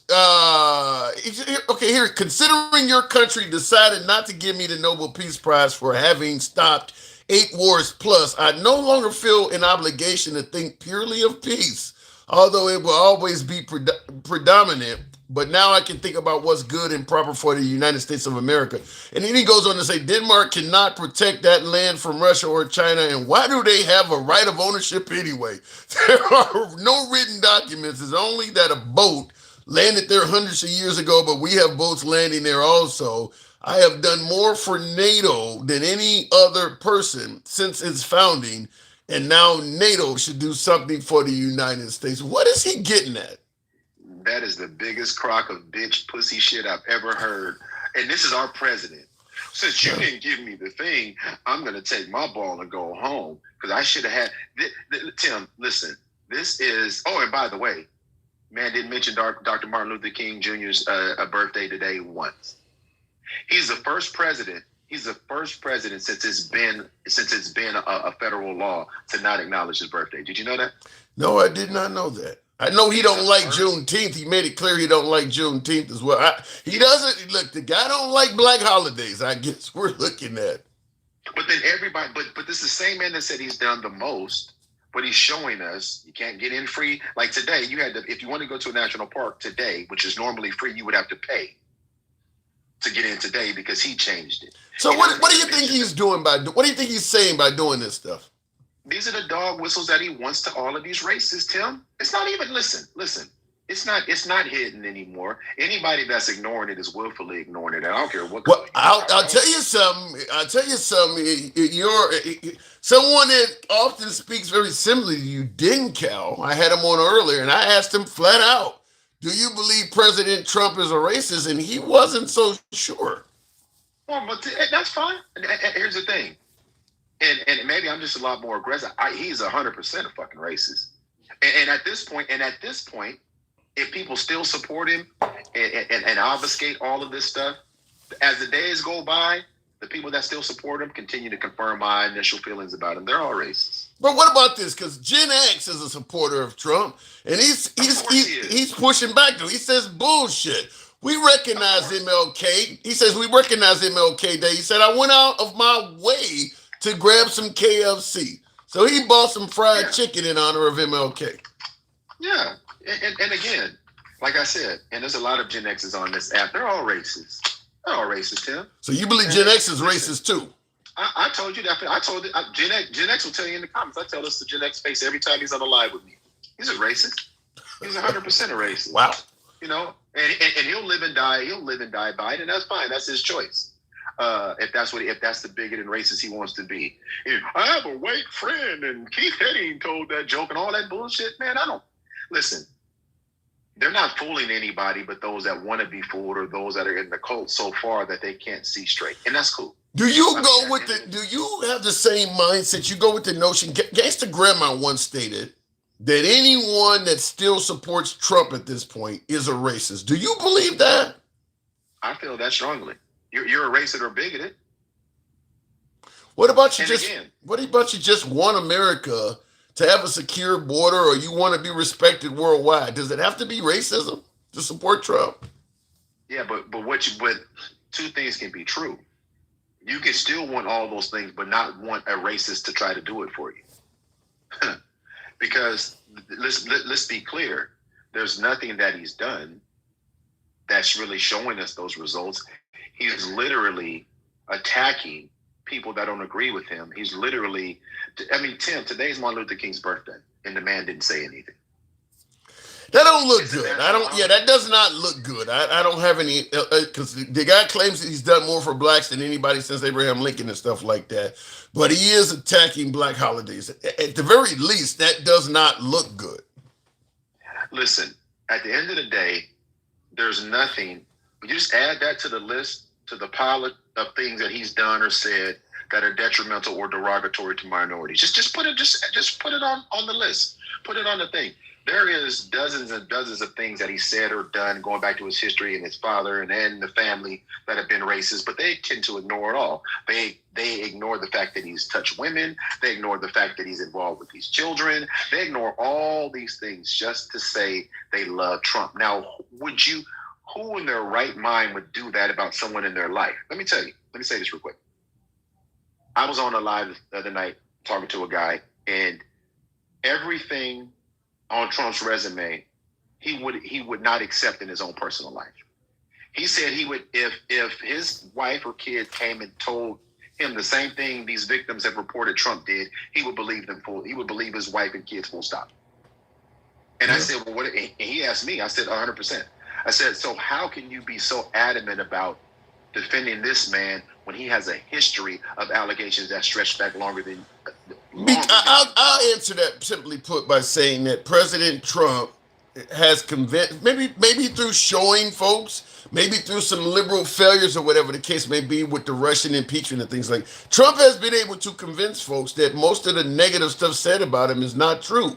And they view it that way. They believe that if somebody says something negative about Trump, it's some kind of witch hunt or liberal fear mongering. So it's worked well for Trump. I'll just say it's worked well for him, but that's generally it. If you just like with the Epstein files, I made it clear that I don't think it really matters what's in those files. If Trump says whatever comes out of those files is not true, there is no one that could convince MAGA that it's otherwise. If Trump says it's not true, but the media, let's say the FBI says Trump actually, abused a child or whatever, or the media says it, or the Justice Department. If Trump says it ain't true, they're going to believe Trump over all of those entities.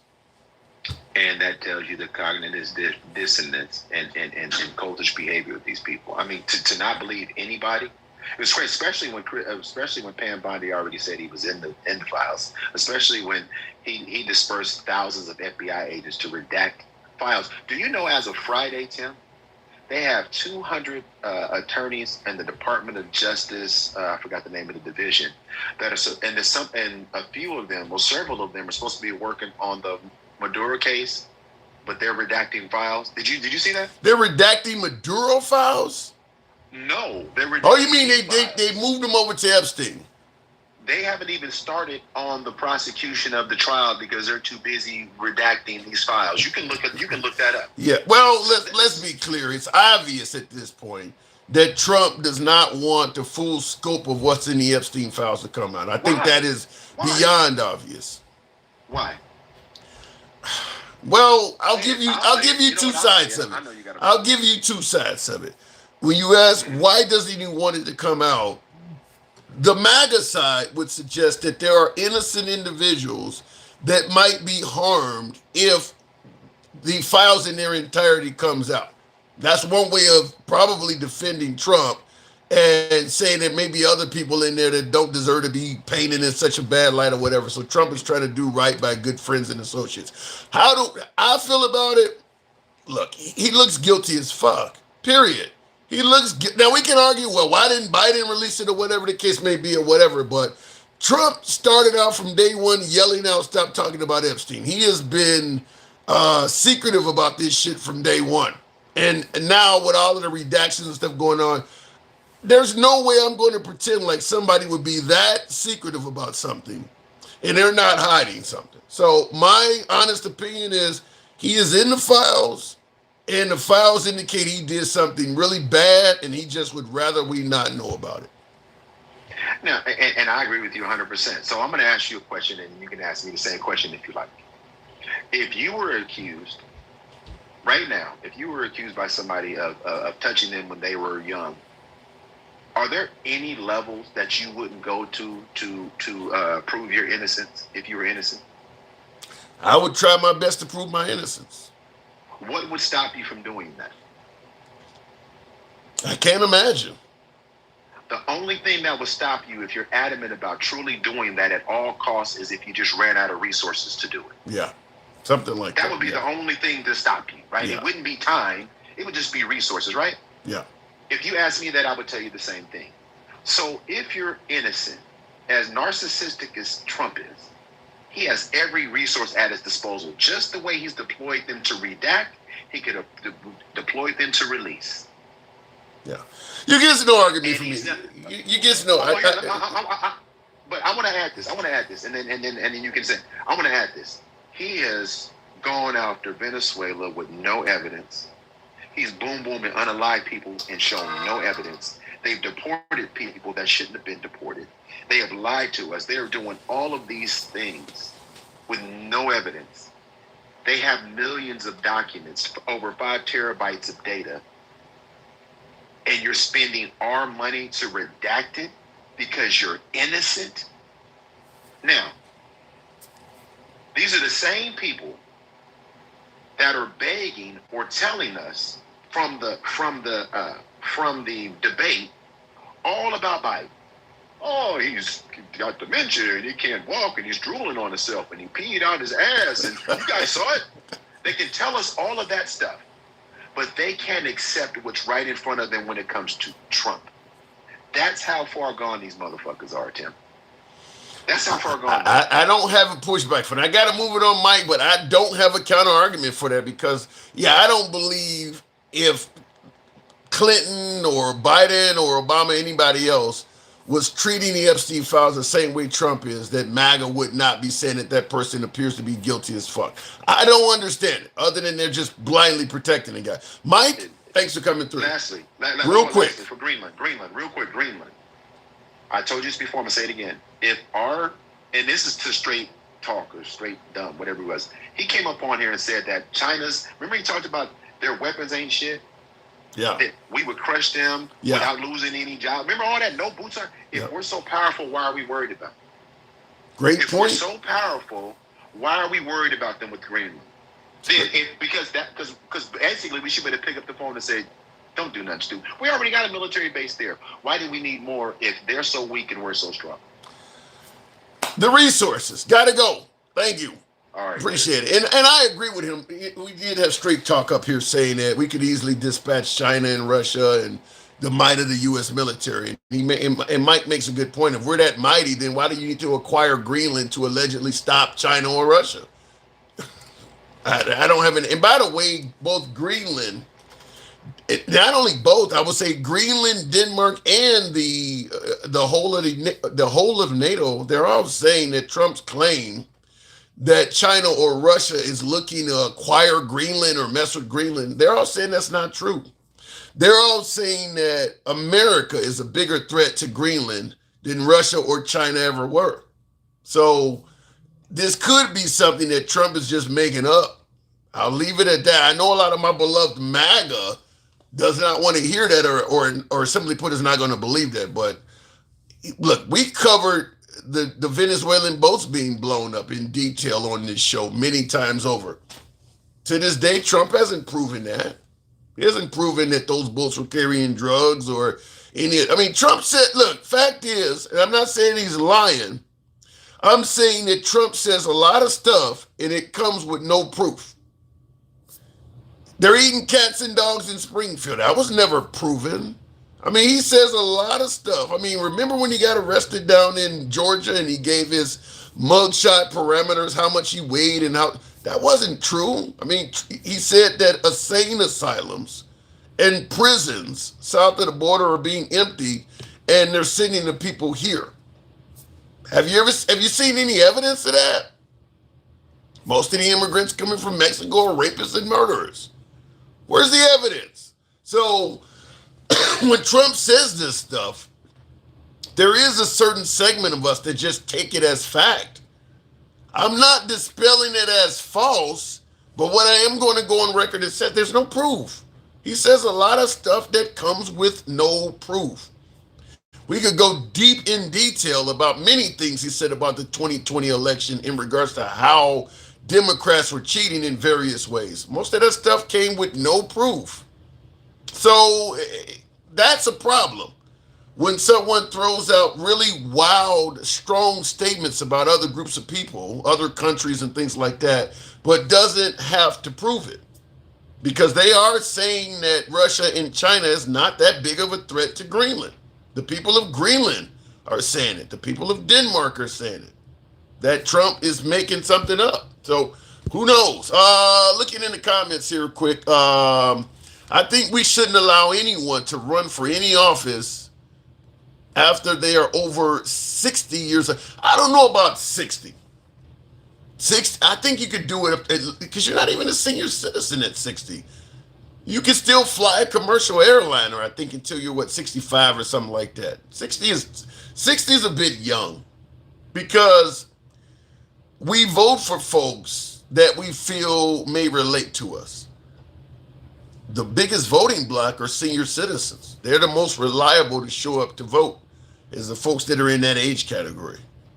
So they want to make sure that they're not voting for a 30-year-old, because a 30-year-old is not going to be focused on issues governing senior citizens. They're going to probably be more focused on shit governing 30-year-olds. So I would say up to about 65, maybe even 70. Or just like when it comes to driving a car, you take some sort of cognitive test annually. Annually. And I do believe the results should be released to a wider audience than just simply having someone like Trump come up and say, I aced the test. You don't ace a cognitive test like you're getting a letter grade or something. Anyway, real quick looking in the comments, I'd be willing to go after 65, but after that, go home.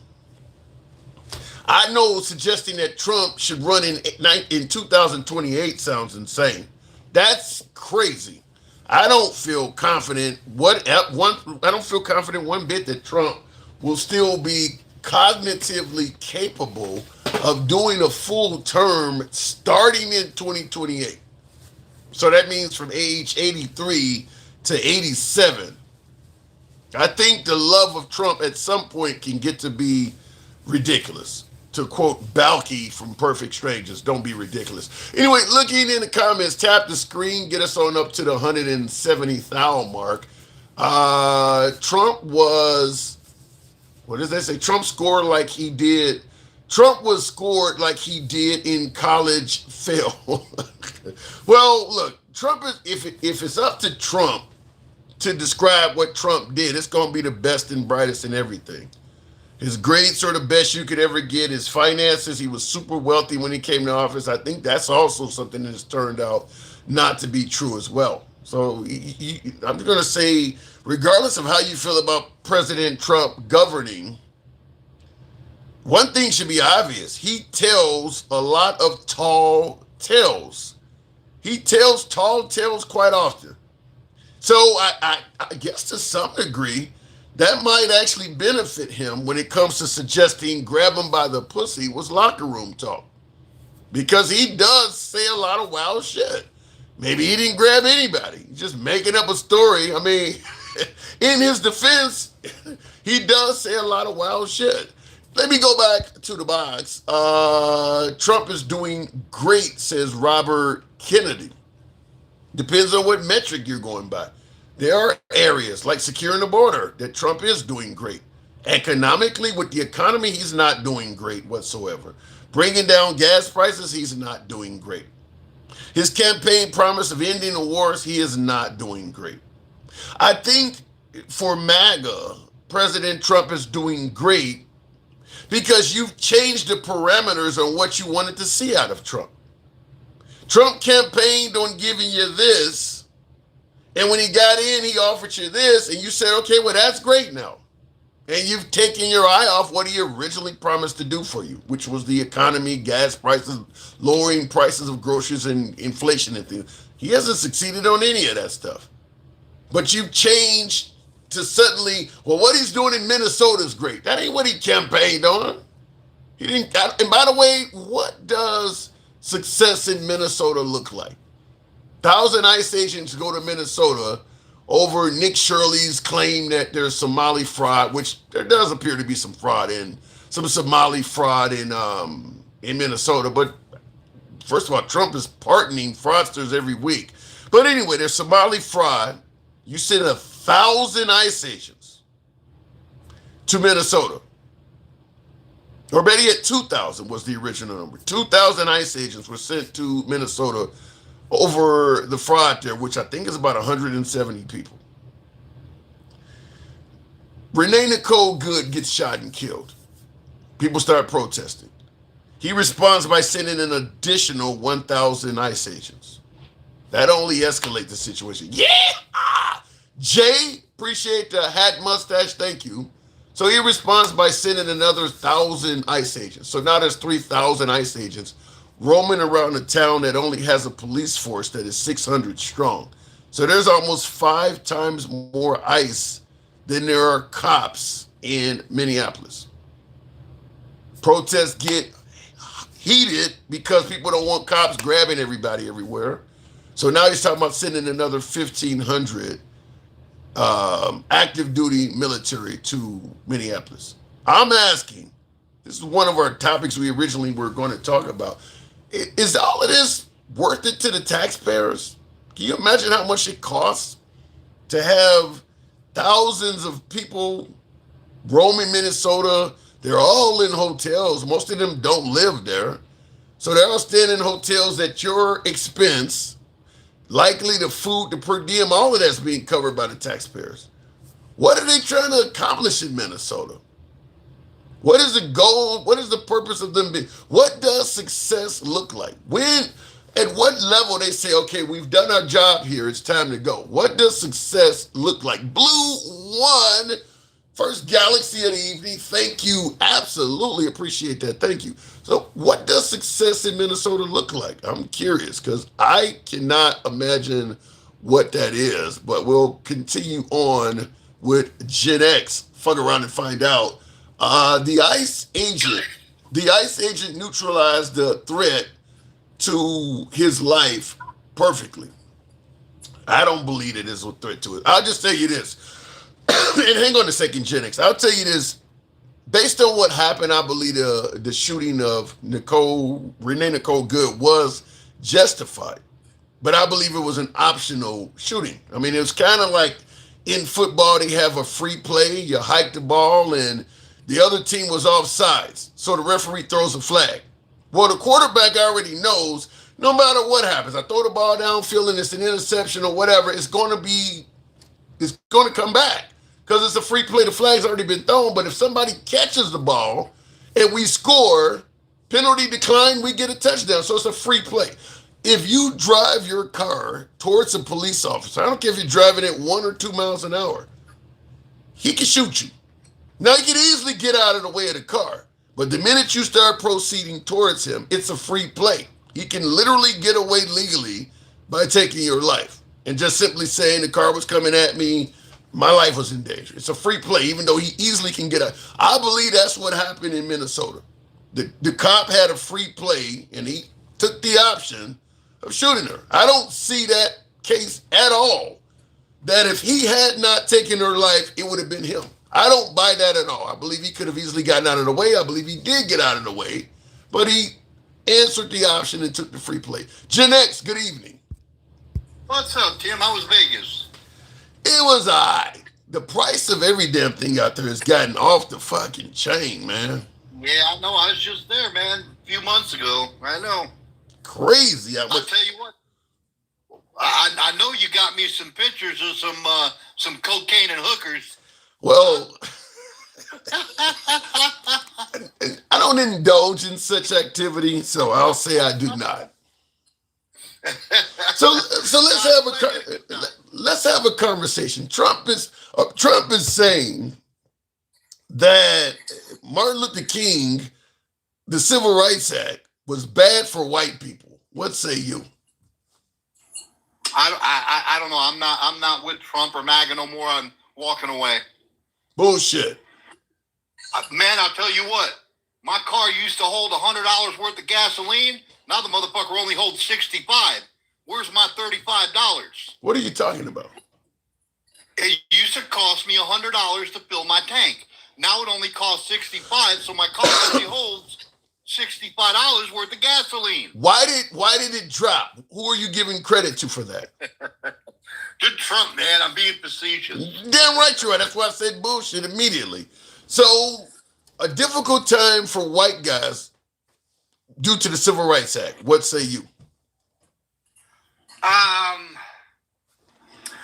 I didn't see that interview off the top of my head without doing any research on it. And I like to do my research before we talk.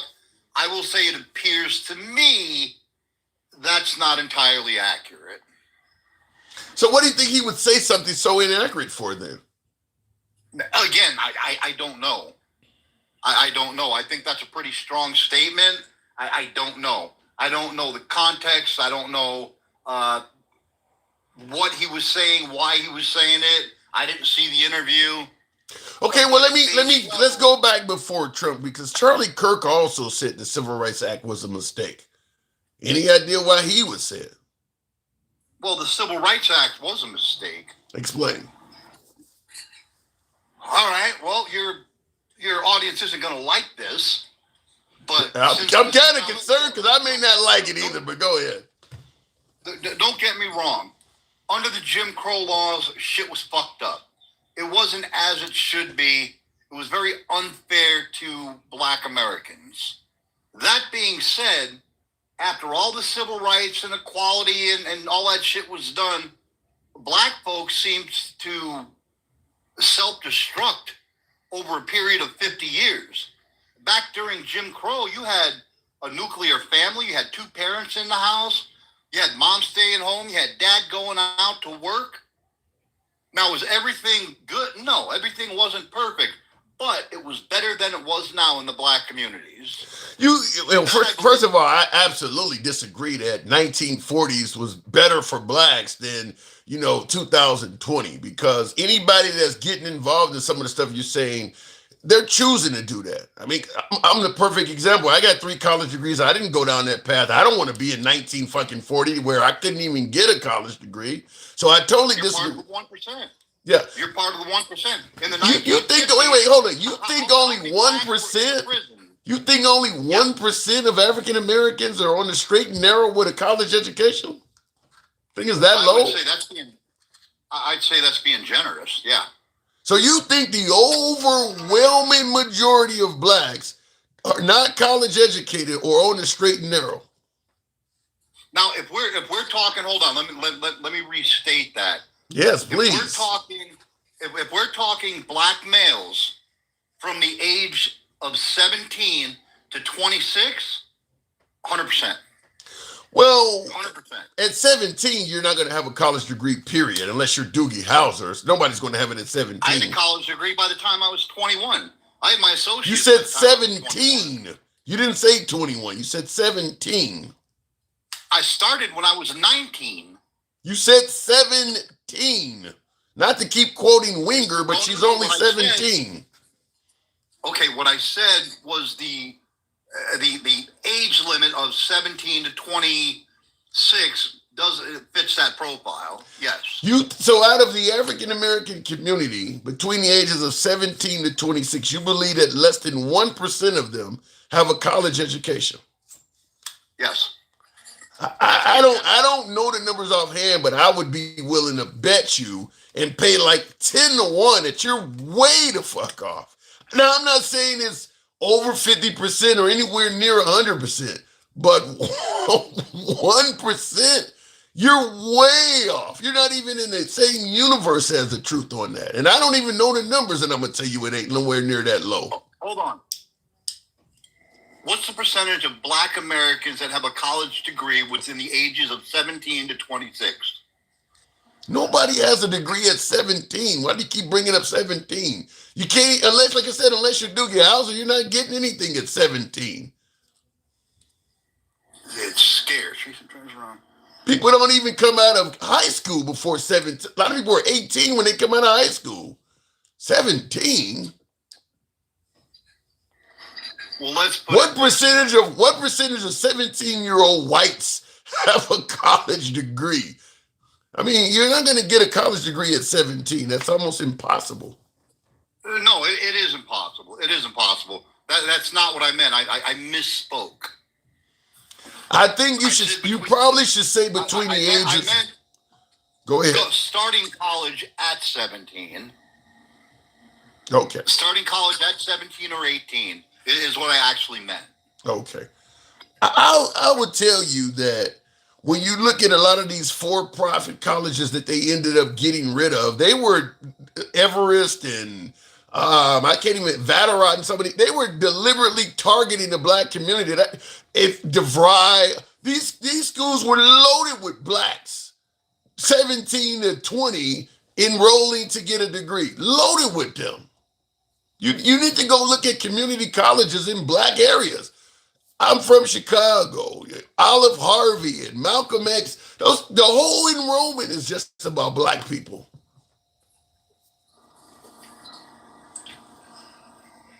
All right, let me ask you this. Yeah, 1% is crazy off numbers. That's not, I mean, that's like in a different universe. I mean, you're literally talking about Mars while hanging around Pluto. That's about how far off it is. Go ahead. What's your question? Let's use those same numbers, 17 to 26, assuming they start college at 17. Mm-hmm.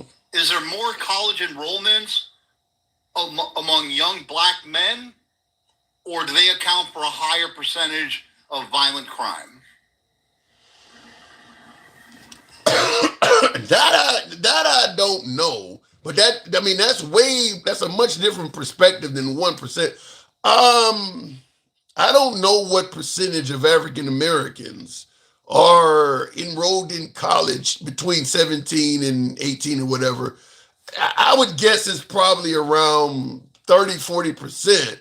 Now, in terms of violent crime, I don't think 30% of African Americans in that age category are committing violent crimes. I mean, now, that doesn't mean they're not committing some crimes. If I take the catalytic converter off your car and I'm doing that, that's not a violent crime. So it's actually much higher. What do you mean? It's actually much higher. Well, the stat that all the white folks like to use is 13% of the population commits 60 to 70% of the violent crime. Yeah, I've heard that. That's not true. That's a Charlie Kirk stat. That's not true. That's Charlie Kirk saying that too. Why that's not true? Because 13%, most of the violent crime in the black community is committed by young black American men between the ages of, and I think we can agree on this, 17 to 26. The majority of the violent crime. I agree with that. Now, you can't say it's 13% because you don't have old black women and, black men or there's just such a bigger demographic. I would say we're talking out of the 13%, we may see 2 to 5% that are actually committing that amount of crime. Yeah, I would also add something else, and that is the factor and the reason a lot of this stuff, like you mentioned earlier, about since the Jim Crow era ended, the destruction of the black family.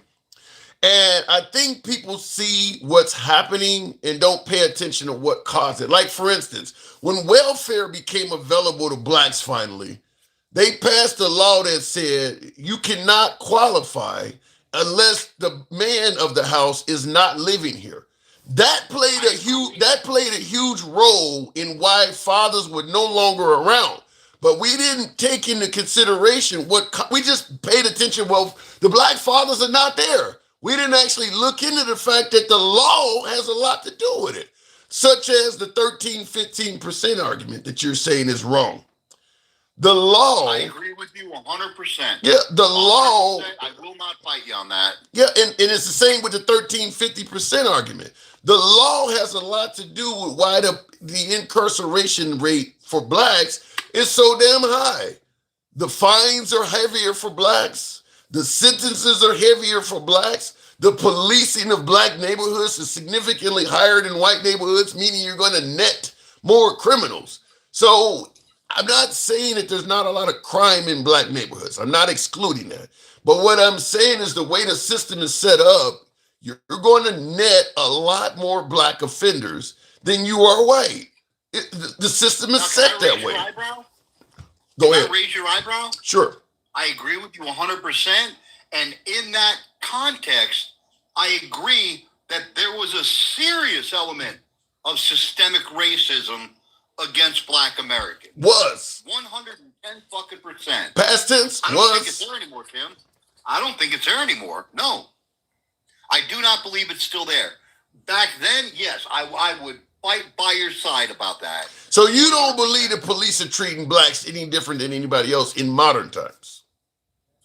Motherfucker, when's the last time you seen a fucking black dude getting dragged into an ICE vehicle The Mexicans got it way worse than you motherfuckers. Well, you got it, but you got to admit that ICE shit this is new to Trump. This is only in the last calendar year. You go back a year ago, ICE wasn't doing all this shit. This is something specifically to Trump. And you're right. Being brown right now is just not fucking safe due to President Trump. But that is specifically Trump doing what many appear as racist towards immigrants. That wasn't happening just a year ago. Man, if you get a fucking convoy of ICE, roll up in the hood on a corner full of brothers with their pants sagging, they ain't gonna ask near one motherfucker for their ID. Not one. Well, but yeah, of course, because there's not a huge influx of African Americans coming to the country illegally. They dragged us here, which was still illegal, but the laws here allowed that shit. They actually forced us to come. So in the hood, most of them people were born here. Yeah, with the exception of the Minnesota. Yeah, I would agree with that. Yeah. Speaking of Minnesota, do you think financially all that shit is worth it? We got to be paying a fortune in tax money for what's going on there. You believe that's worth it? That's what I voted for. Absolutely. What is the goal there? What are they trying to accomplish? Do you know how many people have been arrested? How many illegal immigrants, Somalis, South Americans, Central Americans have been arrested in the last several months? Less than I believe it's less than 2,000. It's 2,500. Hey, you got 2,500 arrests, and you got 3,000 agents there to do it? Yeah. That's less than one arrest per agent. The agents aren't there to arrest. The agents are there to provide support. For how much money to get those 2,500 you're claiming? And I heard the number's less, but let's say 2,500. How much money are we willing to spend on that? Well, I know this. The amount of money I'm willing to spend for the security of my home, I can't put a price on that. So you feel what they're doing in Minnesota is making you feel, now you're in Montana, you feel safer because of this? That's not what I said, Ken. That's not what I said. Okay. I said the amount of money I spend on my own home security justifies my justification of what they're doing in Minnesota for the people that don't feel safe in their homes. Yes, absolutely. Absolutely. But who would? I'm curious. Who was feeling unsafe in their homes? The Somali population was not known for committing a whole bunch of crimes in that area. 19 billion in welfare fraud? That makes costs go up. It makes everything go up. Of course people were feeling it in the pocketbook. That's on top of all the other economic shit going on. Yeah, but the people that were committing welfare fraud, has there been confirmation that they all were illegal immigrants? Because if they're an American that just happens to be of Somali descent, then ICE ain't doing shit to them. I don't know the numbers, so I'm not even going to speak on that. I do not know the numbers. I do know there's a whole lot of fraud going on. I know that the governor of Minnesota isn't running for re-election, which looks really bad. I know that the police chief of Minnesota said something kind of pro-ICE, that the mayor he side-eyed him, and now the mayor's taking a fucking an about spin about the whole thing, because the mayor knows he still has a political future. Tim Walz doesn't. Yeah. I actually believe that Tim Walz's career politically might not be over. I mean, I think that the fraud, the Trump administration and the Nick Shirleys and all of them did a good job in hammering them with that. But the people of Minnesota, if I'm correct, actually really liked Tim Walz. And I think many of them still do. It's obviously a very liberal area. I'm not for certain that Tim Walz's political career is over with. I'm just going to go on record and say that. I'm not for certain of that. People Marion Barry, the former mayor of D.C., may he rest in peace, was caught on video smoking crack. Yeah, he was caught on video. Marion out your mouth. The man had a couple rocks with some hookers. Big deal. I'm just saying, people come back. People can come back from some bad shit. I'm not certain that Tim Walz, his career is over with. I just don't feel 107 Somalis. We're talking about some fraud. Trump is pardoning fraudsters every damn day. And we're turning a blind eye to that, but focusing on the Somalis. I don't get it. Well, Trump turns a lot of blind eyes. He turns a lot of blind eyes even to liberals. I thought we cared about fraud. Well, we do. Well, not necessarily fraud, but Trump turns a blind eye even to liberals. Let me give you an example. Bill Clinton missed a congressional hearing. Right. Hillary Clinton missed a congressional hearing. Right. Trump has not said one cross word about it because I honestly believe he's not only protecting people on his side, he's protecting people on the other side that he once considered friends that he knows they kind of... I got a different take on that. Oh, I got a totally different take on that. Trump ain't saying shit about Bill Clinton because if the truth about Bill Clinton come out, the truth about Trump, I believe both of them do some kids together. So if we force Bill Clinton to talk, Trump is like, leave that motherfucker alone. He ain't got nothing to say. Please leave him alone. Because if Bill Clinton starts singing, you're going to find out that Trump performed some of the backup vocals. See, I don't believe that. No, you don't. But let me tell you why. There's been a lot of bad shit said about Bill Clinton. Hillary, I don't know. She's a kind of evil fucking wench. She's like, she really needs to have a fucking leash put on her, dragged into a kitchen, and left in front of a loaf of bread and some sandwich meat for the rest of her life. What the fuck? What that woman should have done. What the hell was that? Bill didn't do nothing wrong to get his dick sucked in the White House. Big deal. What president hasn't? Now, do I think Bill might have fucking done some... he might have fucking boned a 20-year-old or a 21-year-old. Oh, my God. Do I think he's a fucking deviant?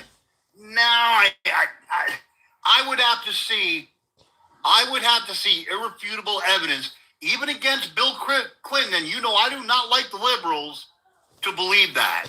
Yeah, I actually because them two were thick as thieves back during the day when Trump was in his prime and could actually handle a few juveniles and fuck the shit out. He was hanging around Bill Clinton. They were really good friends back then. Him, Epstein, and Bill Clinton. They got all kinds of videos that they were hanging together heavy back then. We want to condemn MS-13 for who they hang around, but we're not going to condemn one pedo for hanging around another one. How do they get a different type of rules? Let me ask you a question. You just went to Vegas. Yeah. You're 52 years old, right? Something like that, yeah. Ish. Yeah. I'm 55-ish. If me and you were in Vegas and we picked up a 20-year-old and a 21-year-old, hot as fuck, you had a little bit of fucking cheddar, I had a little bit of cheddar, I happen to have a little pocket full of cocaine, and I said, come on, Tim, let's rock and roll with these baby girls. You know goddamn good and well you do the same thing. Well, let me go on record as saying that all of my YouTube videos are archived, so I can't agree with that shit and have it in my archive. So I don't know what you're talking about. I don't know what the fuck you're talking about. I'll leave it at that. But if for some reason you are in that position, I am willing to talk to you. So just call me and we'll talk about it. Anyway, I gotta move the program on. Gen X, is always a pleasure talking to you, man. Brother, my pleasure. Hey, you got a guy that comes in. His name's Will Strout. He's a close friend of mine here in Montana. He's actually my roommate. He wants to talk to you. Will Strout. We'll certainly make that happen if I see him in here. William Strout. Appreciate it. You have a good day, man. You too. Looking in the comments here, the caller is too drunk. I don't think he was drunk. Just report them for SNAP fraud. It's not that serious. Yeah, I don't know what success in Minnesota looks like. I mentioned that earlier. I don't know what they're trying to accomplish in Minnesota. My humble opinion, the goal is to piss off the libs. Fuck them liberals. We're going to flood their area and show them who's boss. That is my opinion of what's going on. In fact, that was what went on in Chicago. LA, Washington, D.C., and these other liberal cities. Portland, I believe, is another one. I'm going to show them who the fuck is boss. I don't give a damn that they don't want us here. So what? I believe that that is the goal of what went on, or what's going on in Minnesota, because Trump is just going to keep escalating. Now he's talking about 1,500 active duty military. What is the goal? Okay, there's a few people. I think there was about 107, they said, Somalis involved in that fraud scheme or something like that. A few people. It's 107,000, I think, is there. It was a handful of them involved in that. You don't even hear them talking about Somalis anymore. What you're seeing now is essentially them arguing and going after white people, because that's what's mostly in the Twin Cities area. I don't see the end goal in it, other than, like I said, to piss off the libs. So we'll see what happens. But my guess is once this is done, and I see Jennifer says 75 was the number. Yeah, that sounds about somewhere around that. 107,000 Somalis are in that area, and less than 100 were involved in the fraud scheme. And most of them, I don't believe, are here illegally. Most of them are American. ICE really had no business in this. You could have sent the FBI to do that or some shit. The goal was to go around Tim Walz and Mayor Frey of Minneapolis and show them who's boss. That was the goal, and that's what the goal continues to be. But I'm still pushing that question. Is it worth it to U.S. taxpayers? Other than the fact that, yeah, spend whatever you need if it's sticking it to the liberals. Anyhow, folks, you guys know how the program is ran. We are indeed MAGA friendly. Always have been, always will be. Liberals are welcome on the program as well. If you favor open dialogue from all sides of the aisle, follow the program. If you're watching on Facebook, TikTok, or Instagram, watching on YouTube, give your boy a sub. So looking in the comments here, I don't know what I'm hitting here.